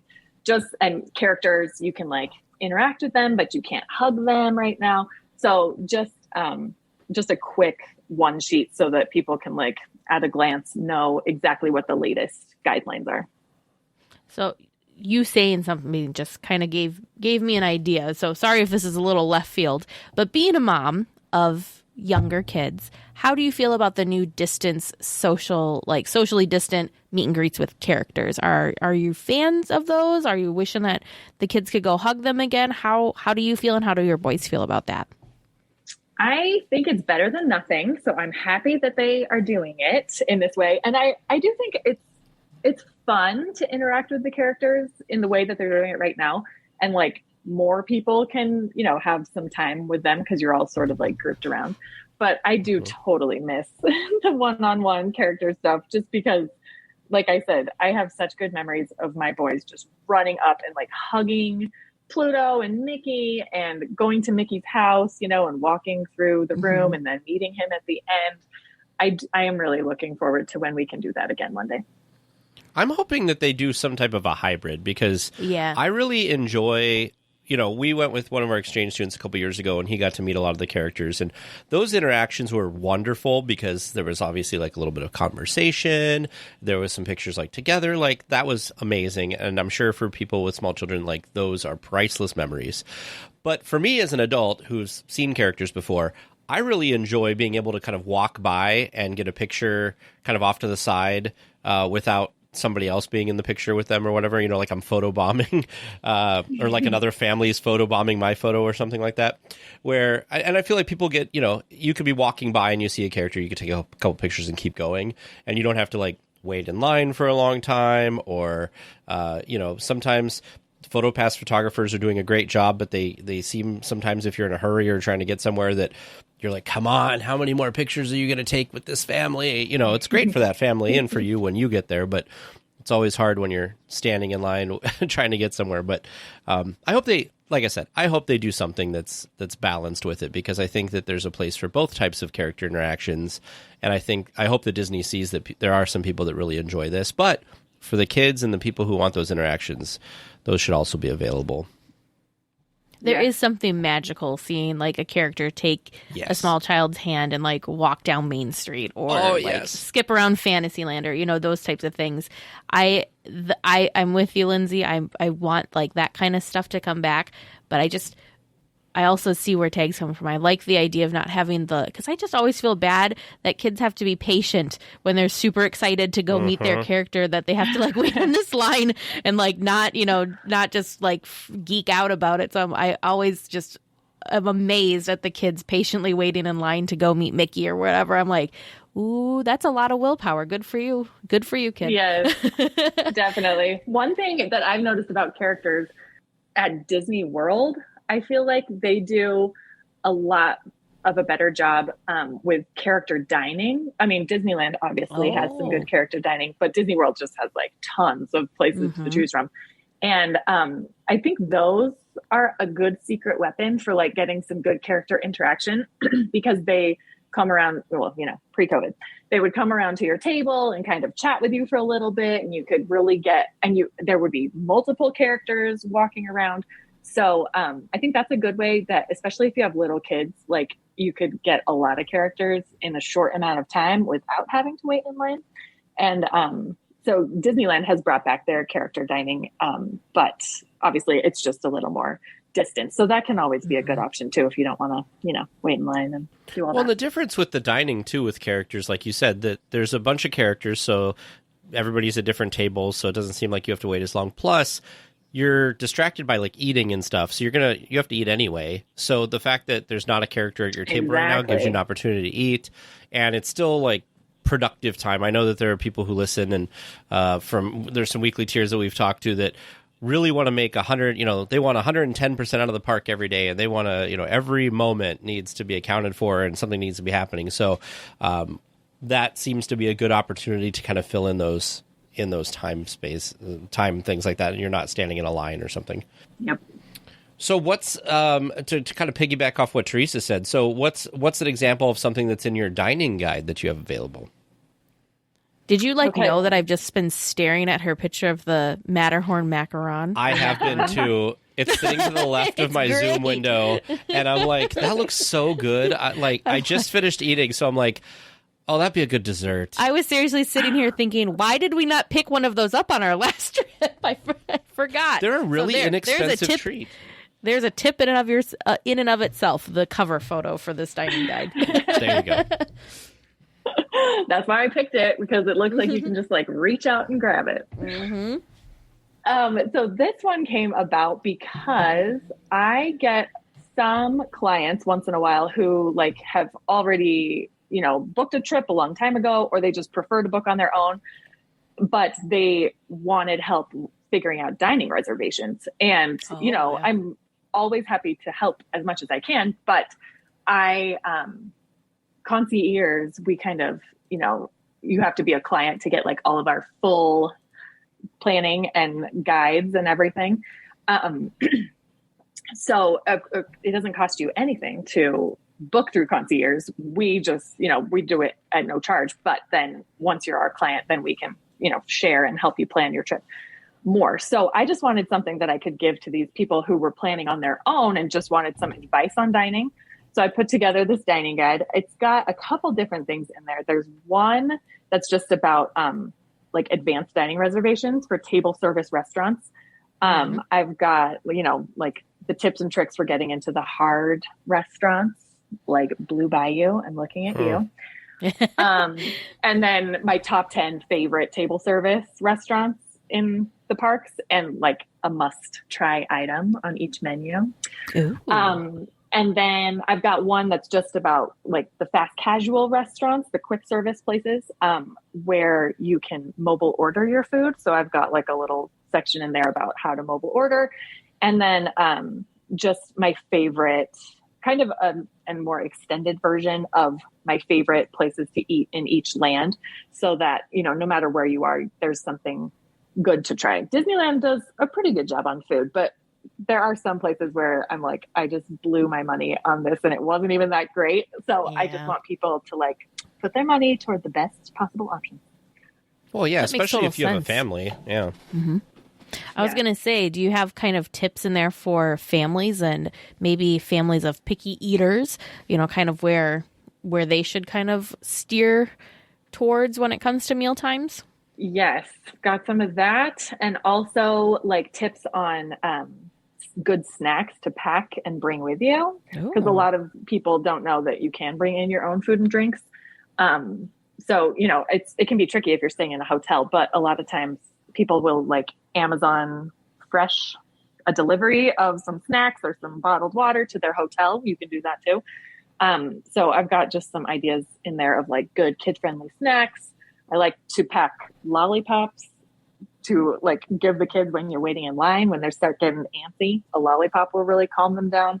So just some tips like that. And then I also have a list of where to get all of the famous treats. So where can I find the Matterhorn macaroons?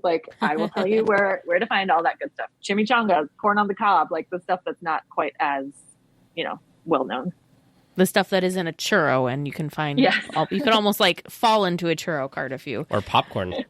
Yes, or popcorn. Yeah. Those things However, seem to be everywhere. Those carts, I feel like I see a million of them when I don't want a churro or popcorn, but the moment you are ooh, you know what sounds good? Somehow there's no carts anywhere near where you're at that moment. It's a funny, weird phenomenon that they've got. Wasn't that us at the Magic Kingdom? I wanted a churro and we couldn't find a churro. We had to go searching for a churro at the Magic Kingdom. We had to go to the other side of the park from where we were because I was I want a churro, and then it wasn't anywhere. Although this was a month after the parks had reopened, so a lot of stuff wasn't open yet. So, but still, a couple months. But yeah. Okay, but still, I totally agree. I was shocked at Disney World's treat situation. Disneyland really does a better job at that. Churros were really hard to find. They didn't really have I feel like they had a ton of Rice Krispie treats and caramel apples, but I was where's the marshmallow wands? Where's the churro toffee? I want all the Disneyland treats. Now, you said something a minute ago that I know we're a Disneyland podcast, but I have to ask because you book reservations for people for all the different parks. So I just want to say, you were talking about hard to get dining reservations. Do you find in general, if you had to just combine your knowledge of both coasts, which one does it seem like it's harder to get reservations for? Because I feel like Disney World has a lot of, Cinderella's table is a really hard to get kind of dining reservation. The Belle's, I can't remember any of the names. The Be Our Guest is very popular. So I feel like those are harder to get a reservation for than, let's say, Blue Bayou, which is still challenging, but I feel like you have a chance at, where I feel like at Disney World it's near impossible. Yes, I could see how that is very true. However, I will say Disney World just has so much more selection because they've got a lot of really cool restaurants at all the resorts, and it's pretty easy. Anybody can go to the resorts, and it's easy to get to some of them via monorail or gondola. There are a handful of restaurants that are super hard to book. You have to know the insider tricks.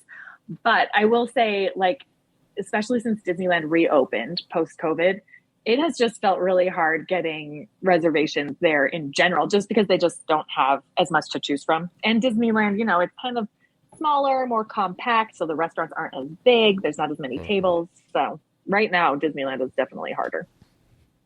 So, Lyndsey, I know that you kind of thought maybe that was from COVID and not having maybe as many tables or as many reservations available because we're not back to full operating stuff yet. Do you think, I have this weird thing that I just feel like the fact that so many places now require reservations, that it's kind of created this false sense of demand for reservations and people just grab them up just in case, whereas before they wouldn't do that. I don't know. I feel like we're getting that a little bit with the Magic Key reservations too. I think people are hoarding reservations in a way, or like panic making these reservations, because there isn't a big, it's not like there's a penalty if you don't do it, because you have a pretty nice window to be able to cancel it without any penalty. So I almost wonder if it's just kind of this like self-fulfilling thing that we're accidentally doing to ourselves. Yes, I think you're totally onto something, because I have been to Disneyland twice since it reopened, and both times we ate at Rancho del Zocalo. I never know if I'm saying that right, but the Mexican place in Frontierland. Yeah. And that place does not do reservations, and it also doesn't do mobile order. And I feel like because of that, it's like this forgotten gem. Like every time we've gone there, the line is super short. There's tons of seating. It's actually a really nice place to sit, because they have tons of outdoor tables, and you can watch Big Thunder go by. Yeah. I love that restaurant. I do too. The food is really good. Like, I feel like you can get a lot for your money. And I just feel like it is like this little secret that nobody knows about. But it's probably, like you said, Teresa, it's because it's not on people's reservation list, so they're not really thinking about it, and it doesn't come up in mobile ordering, so they just forget about it. I think you actually just made me think of something too, because I feel like the French Market used to be kind of like Rancho, where it was kind of this hidden gem, tons of seating. However, they don't have reservations, but it's mobile order now, and it's always packed. It seems like it's always packed over there. So I think we're on to something here. Well, that's what we were now saying everybody's too. going to go get Mexican food, so it's going to be too crowded. That's what we were saying previously, though, Teresa, about with the boarding groups and stuff for Rise of the Resistance and for Web Slingers, is that because it's such a hard thing to get, everybody tries to get it, because you don't want to miss out on this thing everybody's doing.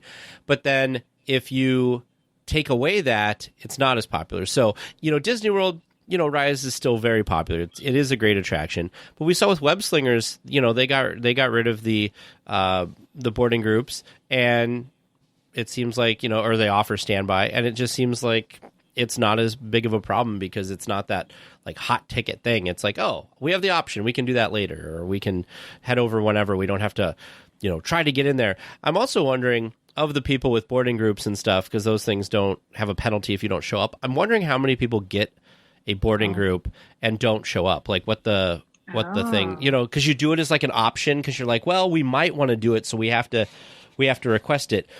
Teresa, we got that one that day, and it corresponded when we had a dining reservation. We went over there, and it must have been down or something, because there was a huge influx of people coming in, and we told the cast member, we're like, we have a dining reservation in 45 minutes. Are we going to be able to do this? She said, go do the dining reservation, because there's a penalty if you miss the dining reservation, and then come back and show your boarding group, and we'll let you on. Well, by the time we got back, they must have gotten through all the boarding groups for the night, because the ride was closed. There was no cast members out front. Everything was dark. So I assume they got through whatever their boarding groups were, and that was that. So we had come back. It was, I don't know, 9:30 or something, and we went there, and there was nobody even to show a thing to. So it was okay. Oh, man. Yeah, it's just kind of weird. I mean, they could have just done standby at that point for people, but I don't know. It's just a strange situation. I think that we'll get away from that pretty soon. But between this and reservations, like Teresa was saying, I think people go and sign up for stuff because they want to get it because they're not sure, and that makes false scarcity. It's kind of like the beginning of the pandemic with toilet paper. Not everybody needed toilet paper, but everybody got afraid that they wouldn't be able to get toilet paper, so everybody went out and got toilet paper, then we had a scarce problem. So, Lyndsey, before we, I don't want to forget, right, you're a travel planner, so you've got to have this wealth of tips and tricks that you can share with some of our listeners. So what are some of your go-tos, or some of your favorites, or some that you think would be beneficial for our weekly tiers?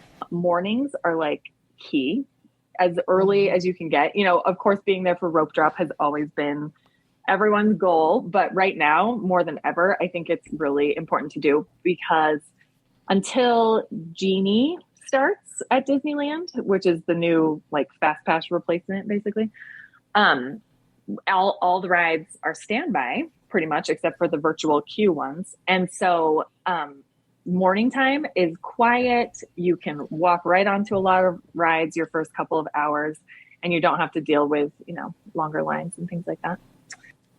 For fireworks, so right now, fireworks with the nighttime spectaculars, those are going on every night, but fireworks are usually only on the weekends. And I always like to tell people, like, if you don't feel like staking out a spot in front of the castle or on Main Street, because it's super crowded, and especially, we're in a pandemic, if you don't feel comfortable being jammed wall to wall with people, I like to watch the nighttime shows by It's a Small World, because it's not as crowded. You still have a great view of the fireworks, and, they do all the same projections and lasers and everything on the facade of It's a Small World. So you still get a really great view, and you don't have to wait for a long time. Those are like the hidden gems right now. Rancho del Zocalo and watching the nighttime spectacular on It's a Small World. The first time we did it was in July, and I was beside myself that there was so much space that everyone could just sit on the ground, and like it was just calm and it was relaxing and it was enjoyable back there. It was very surreal. It really is. You don't expect it to be like that if you've staked out a spot on Main Street like 2 hours before the show. Then, yes, you'll be very pleasantly surprised. No, it was wonderful. I'm glad that I let Teresa have us go over there when we were there for Oogie. Not for Oogie Boogie Bash, but for the Halloween section, because when they were doing just projections, like it doesn't matter. You're not missing out on the castle fireworks or anything like that. I think that's the only thing you miss out with It's a Small World is. On fireworks nights, you're missing things like fire being shot off the castle and some of those fireworks. But really, to see the projections, there's not a better place than It's a Small World. Yeah. So with that, though, we did 2 nights of the Halloween Screams when we were just there. The one night we did like in front of the castle view, so we did get to see Zero go flying up to the castle and flying around the castle. But then, and that was also with the fireworks. And then the other night we did back at Small World, and they had a very cute little, like, they added Zero in. So I almost wonder on other nights when I'm thinking like Pixar Fest, when they had like the Up House or even just Tinkerbell, if you watch the projection show from Small World, if they incorporate those characters in the projections that aren't actually, like, it's not part of the actual projection show, but they include it back there since you're missing that character flying by the castle. I like that. Good idea. One other hidden gem for families, especially, is Tom Sawyer Island. I feel like that one kind of gets overlooked, and maybe this is just because I have boys, but that is our favorite hangout in the afternoons. Like when my kids are starting to get, tired or a little like antsy and they just don't want to be waiting in line. We take a raft over there, and my husband and I will usually get a treat, churro or whatever. And we'll just kind of stake out a spot like at one of the tables or the benches, and the boys will just like run free. There's caves to explore and like bridges and all this cool stuff. And they just have like the time of their lives. And I just get to sit and soak up the atmosphere, watch, the Mark Twain go by. It's so much fun. So I always recommend that to families with kids. If you need to like take a break, blow off some steam, head over there. That sounds pretty brilliant because, where else can you, like, go exploring and, like, whatever, not running around. But, where else can you go do those kinds of things in Disneyland? Because it's wall-to-wall people. But you're right. Tom Sawyer Island is kind of a hidden gem. There is a lot of cool stuff over there, too. It's not just cool for kids. Like, us adults can go have some fun over there, too. There's kind of, like, a rope coursey type area that has all sorts of like weird bridges that you kind of have to like balance your way through and all sorts of fun stuff. Plus, come on, it's so cool to walk on the stage for Fantasmic. That's pretty dang cool. There's that too, yeah. Totally. I know. We always try to spy for Fantasmic stuff, and they do a really good job of hiding. That's like one of the best things about Fantasmic is that during the day you wouldn't even know that anything happens there, and then at night it's such a different, the light towers coming out of the ground. I don't know, I love that aspect of it so much, and I feel the complete opposite about Disney Worlds, because they have like a whole auditorium area, the amphitheater that you can go see it in, and it's just not the same. Part of the magic is that it comes out of nowhere. Totally. There is something to be said about like standing like on the stage, kind of in the spot where Murphy, the dragon, comes up. I just stand there. I'm like, there is Murphy's cave is like however many feet below me right now. Like, that's just crazy. You know what? Poor Murphy. I just realized Murphy has been just by herself since so we shut lonely, everything down. She's very lonely down there. That's crazy to think that considering all the other maintenance issues they're having, I feel like poor Murphy probably can't even get out of his cave right now. Yeah. That's crazy though to think about that has just Murphy's just been chilling underground for over a year. I mean, in fairness, time. we don't know if Murphy has come out after park hours. Oh, yes, I see what you're saying. Come out to stretch her wings. Yeah, I mean, she could be doing all types of cool stuff. That's true. Being a mom of 3, like we've talked about a couple of times now on the show, what are some of do you have any family-specific tips aside from Tom Sawyer's Island and picking out your favorite thing? Like, is there any like must-dos or like good advice that you have for families maybe taking their first visit together? Well, I forgot to mention the California Adventure equivalent of Tom Sawyer Island is the Redwood Creek Challenge Trail. That place is pretty awesome too. They've got, rock climbing walls and slides and all sorts of cool stuff. So that is a really cool area. Yes, for families over there. Another thing we really like in California Adventure is the Animation Academy, which, anyone of any age can go and hang out in there and enjoy the air conditioning and, take a break for a little while. But I think that's one of Teresa's favorite things. It is. Yeah. Oh, it's magical in there. I know. I love it too. That's a great place for a break. But have you guys ever done the animation classes in there? Oh yeah. My gosh. Yes. I love so those. much. I do too. And my kids especially love them. So that's like something that we always try to do, look at the board of what they're drawing today and the kids can pick, which character they want to learn how to draw.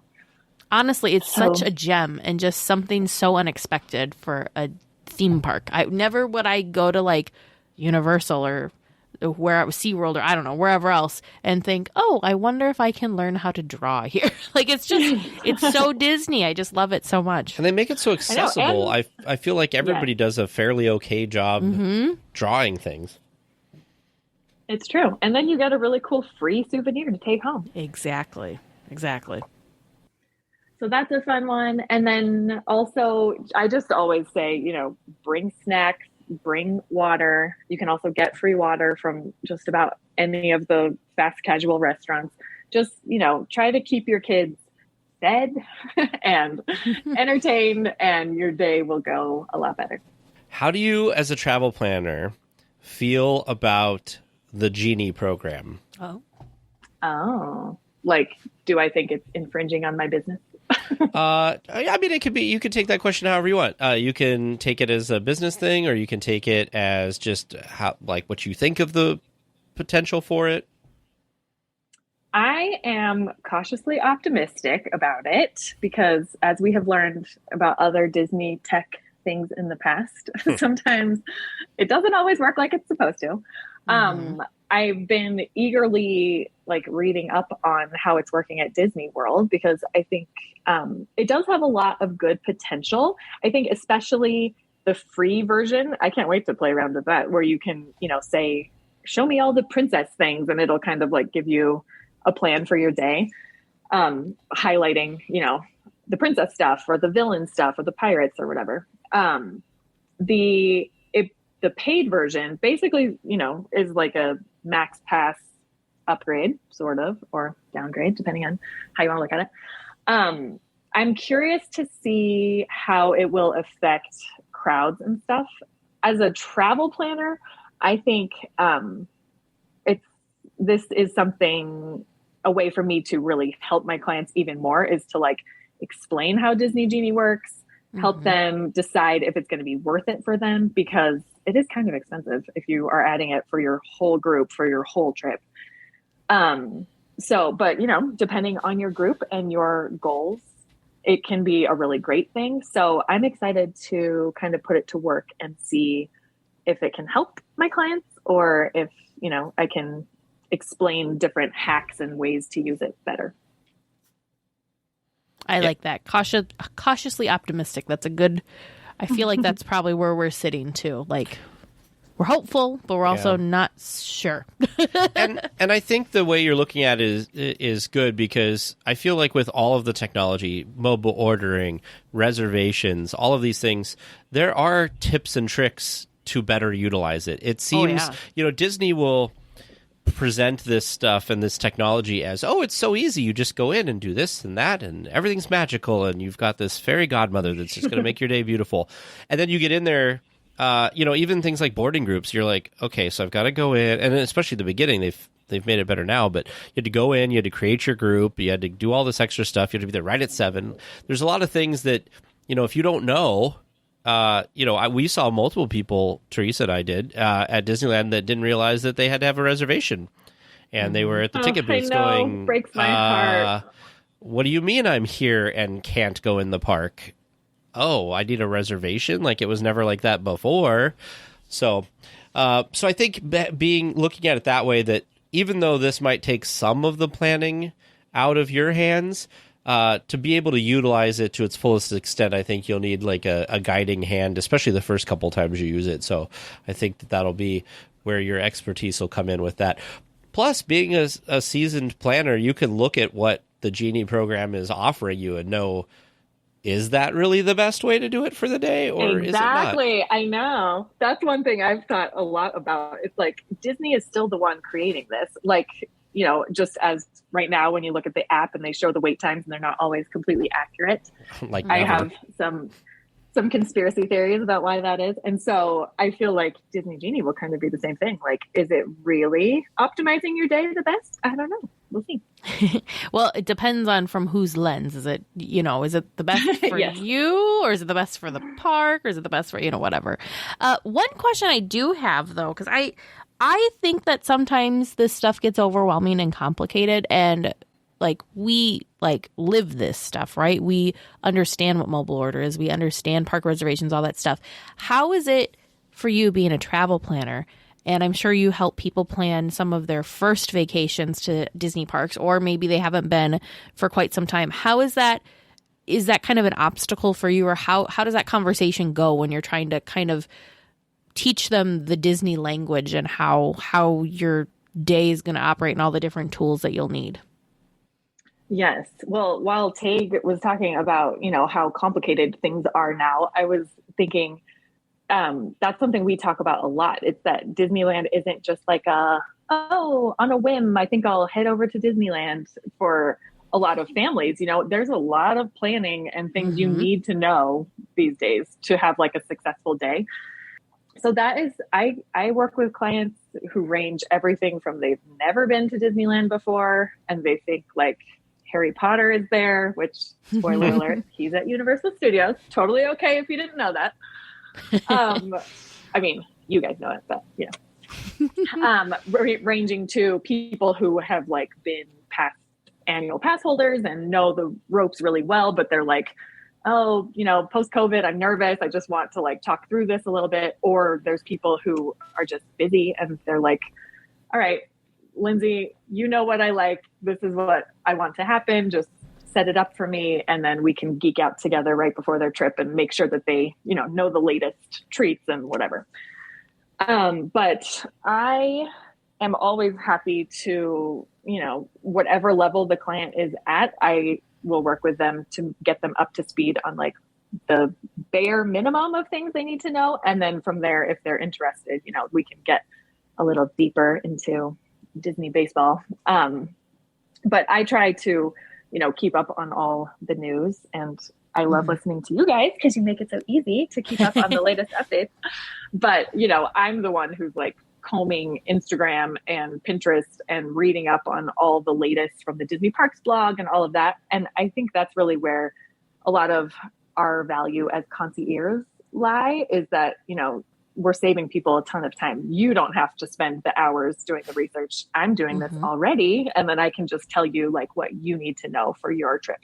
I mean, it is almost a full-time job. I mean, between, we put out a podcast once a week, and it's Teresa and I spend a lot of time every week finding the news, reading about all of it, distilling it down to something that's easy to talk about on the podcast.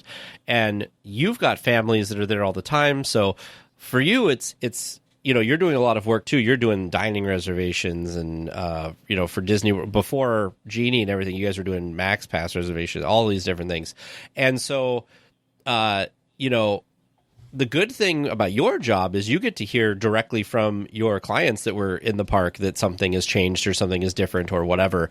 So that's kind of nice to get that directly from those folks. I mean, we have weekly tiers that are constantly in the park that are telling us stuff too, which that's really helpful to have, boots on the ground, if you will, in the parks, knowing what today is like as opposed to, when you were there a couple weeks ago or when Teresa and I were there, a month ago. Yes, definitely. And it also is so fun because it feels like I'm almost there with them sometimes when, I don't live in California anymore. I can't go to Disneyland all the time. But when I talk with my clients or get them set up for their trip or I'm researching something for them, it's almost as good as being there. I really love how you said, you do all of the hard work of combing through stuff for your clients and stuff for your families with Disney news and figuring out, because it really is. It's very overwhelming. If you're not Disney crazy people like the three of us are and not living, breathing, and just loving it, finding all this information and digging through, I can't imagine what it would be like to plan a Disney vacation, on your own. I know there's things, there's the internet, there's Pinterest, there's especially now, this, that, and the other thing. But man, it could be incredibly overwhelming. So thank you, Lyndsey, and thank you to the concierge for this amazing service that you provide. Lyndsey did say that, concierge does this. It doesn't cost you any extra to book your vacation through concierge, which seems crazy, but it's true. So they just, that's just part of how they do it. So you just book through them. They help set up all your reservations. They can help with your hotel reservations, park tickets, all that fun stuff. And it doesn't cost you anything extra. It's just like the same cost as if you do it yourself through Disney. So, I mean, why not? So thank you, Lyndsey. It's also really great because in the unlikely event that something should happen, you have somebody on your side that can help fix any little problems that might crop up if a reservation didn't get done right or suddenly your ticket disappeared out of your app or something. You've got somebody, you don't have to call Disney directly and wait on hold forever. You could call Lyndsey and she'll probably pick up right away and can help you. And when you call Disney and you're waiting on hold forever, you get someone different every time who doesn't, they're not familiar with what's going on. So that's a nice thing too, because I have clients who they can just text me with a question whenever, and I can help them out. Such an awesome service. Oh, well, thank you. I think also, there's nothing sadder than a family going to Disneyland for maybe the first time or the first time in a long time and just feeling like they missed out on a lot of stuff or leaving feeling like they just, spent a ton of money and just felt stressed out the whole time. So that is why I love helping families so much, because this is, you're spending a lot of money. This is an investment in your memories. And I want them to, have a good time and make good memories. So I think that's why, whether you're booking through concierge or you want to, spend a little bit more to get one of my guides, I feel like it really, it enhances the trip enough so that you are kind of guaranteed that you're not just, going to be set up for failure. I don't know. Yeah.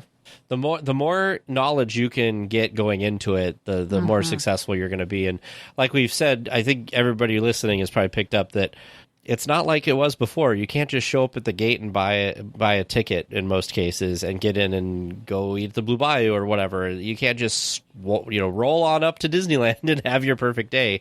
There is some required planning nowadays. So, well, Lyndsey, again, like Teresa said, thank you so much for joining us tonight. We do have one final question for you, and that is, if you could work at Disneyland, what would you do? So the sky's the limit. Could be a made-up job, could be a real job. What would your dream position be at Disneyland? Oh man, I just want to live there. I don't think that's not really a job, but live somewhere. An actual job, I'm with Teresa. I would love to be one of those VIP tour guides in the Plaid. Like when I am there with my family or with my friends, I'm always like spouting off random facts about like the history of the ride and the Imagineer who made this and everything. And they're just like, okay, thanks. Move on. But I think, you know, the VIP tours, they want to hear that kind of stuff. So that would be my dream job. Yeah, they're paying for it. So, Lyndsey, for people who have listened to this whole interview and they are really excited about either picking up one of your guides or booking a trip with you to go to any of the Disney places, like you said, Alani or a cruise line, which those are started back up again. And I'm sure that a cruise, especially right now, if you really do want to go, probably does take a lot of planning, and there's a lot of things that are different than a normal time. How can people get a hold of you and have you as their travel planner? Yes. So you can go to my blog to find the guides, boymomsunite.com/Disneyland. You can follow me on Instagram, boymom_at_Disneyland. Or you can just contact me through the ConciEARs.com website, and me or any of my fellow concierges would be happy to help. Looks like we're coming in for a landing, gang. But please stay listening until trivia comes to a stop. And then you can walk to the nearest exit. Thanks for listening to the 8th wonder of the world, DLWeekly. Well, now it's time to return to Trivia Land, where we can find out if we got anything right. I feel good about at least one of them. Yeah. At least one? At least one. You did better than one. So your first regular round question from listener Matthew J. How many ride vehicles does the Astro Orbiter have? Tag, you said 12. Teresa, you said 24. One of you was right on the money. Dang. With 12. Yeah. I knew it didn't have very many, and I was going to do 9, but then I was like, 9 seems like not, like, way too little. Yeah. But yeah, it has terrible capacity. Mm-hmm. Woo! And you're... Good job, Tag. Doesn't sound the same as good job, Teresa. You'll have to come up with your own thing. Yeah. Your second regular round question, this one thought up by producer James. One Disney Channel original movie was released on the anniversary of the park's opening, however, 38 years later. That movie was, in 1993, Hocus Pocus. Oh! We're fired. Because I'm like, well, Hocus Pocus opened in the summer. I should have. You know, for added emphasis, Teresa, I'm gonna just bleep you screaming that in that podcast episode. No, they're gonna think I said something far worse if you bleep it. Usually, you're good at this Sixth Sense kind of like spider sensey thing. Well, no, what have you said, Hocus Pocus? But why didn't you pick it as an answer? Hocus Pocus. Wait. No. Hocus Pocus was not a Disney Channel original movie. No. Oh, you're According right. to the submitted question. Well, they're wrong because it came out in the movie theater, so it was not a Disney Channel original movie. That is true. Oh.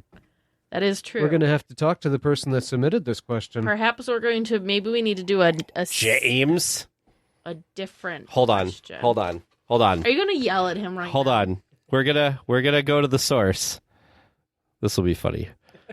Speakerphone. Yeah, released by Walt Disney Pictures. Hey, Vern is asking your question about the Disney Channel original movie that opened 38 years after Disneyland opened. Okay. Hocus Pocus is not a Disney Channel original movie. Oh, okay. That's it? Sure. That's all you have to say for your malfeasance? Sure. All right. I thought I'd call and figure it out with you, but... Yeah, I don't know. It came up on a list somewhere. Okay. All right. Enjoy your evening. Yep. Bye. I'm sure he was thrilled at that phone call. Dang. Oh, it was originally going to be a Disney Channel original movie, but they changed their mind because of the bigger stars that signed on. Okay. I don't know if that still counts, though, because it's not a Disney Channel original movie still. Okay. Well, anyway. Do we need a different question, or are you going to keep that in there with all the nonsense? Yeah, I'll put the nonsense in there. That'll make it more exciting. Your third regular question from listener Elise K. What attraction used to be located near the exit of the Pirates of the Caribbean, and what kinds of diversions did it feature? That attraction was the Pirates Arcade Museum, featuring custom-themed wooden cabinet arcade games. Good job, Teresa. Both of you getting that correct. High five.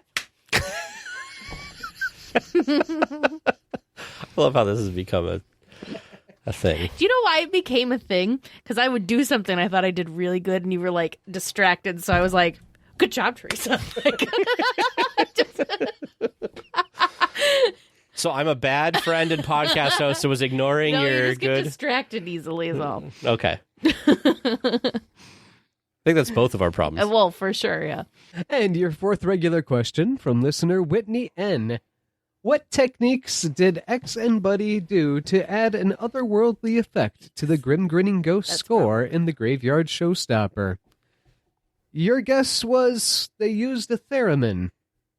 The answers that I was looking for was they detuned the instruments, making everything off-key, and in the final mix, they recorded the music backwards, combining it with the regular music, so you're hearing it both backwards and forwards at the same time. Oh, That's interesting. My gosh. So you got an incorrect on that one. That's There okay. was no theremin that I'm aware I of. mean, there should have been. Yeah. That's However, cool, if though. Now I anybody want to knows listen to that it. there was a theremin and wants to send in a correction, that would be very interesting to find out I about. mean, now that you say that, that does sound vaguely familiar, but yeah, I definitely didn't remember that enough to...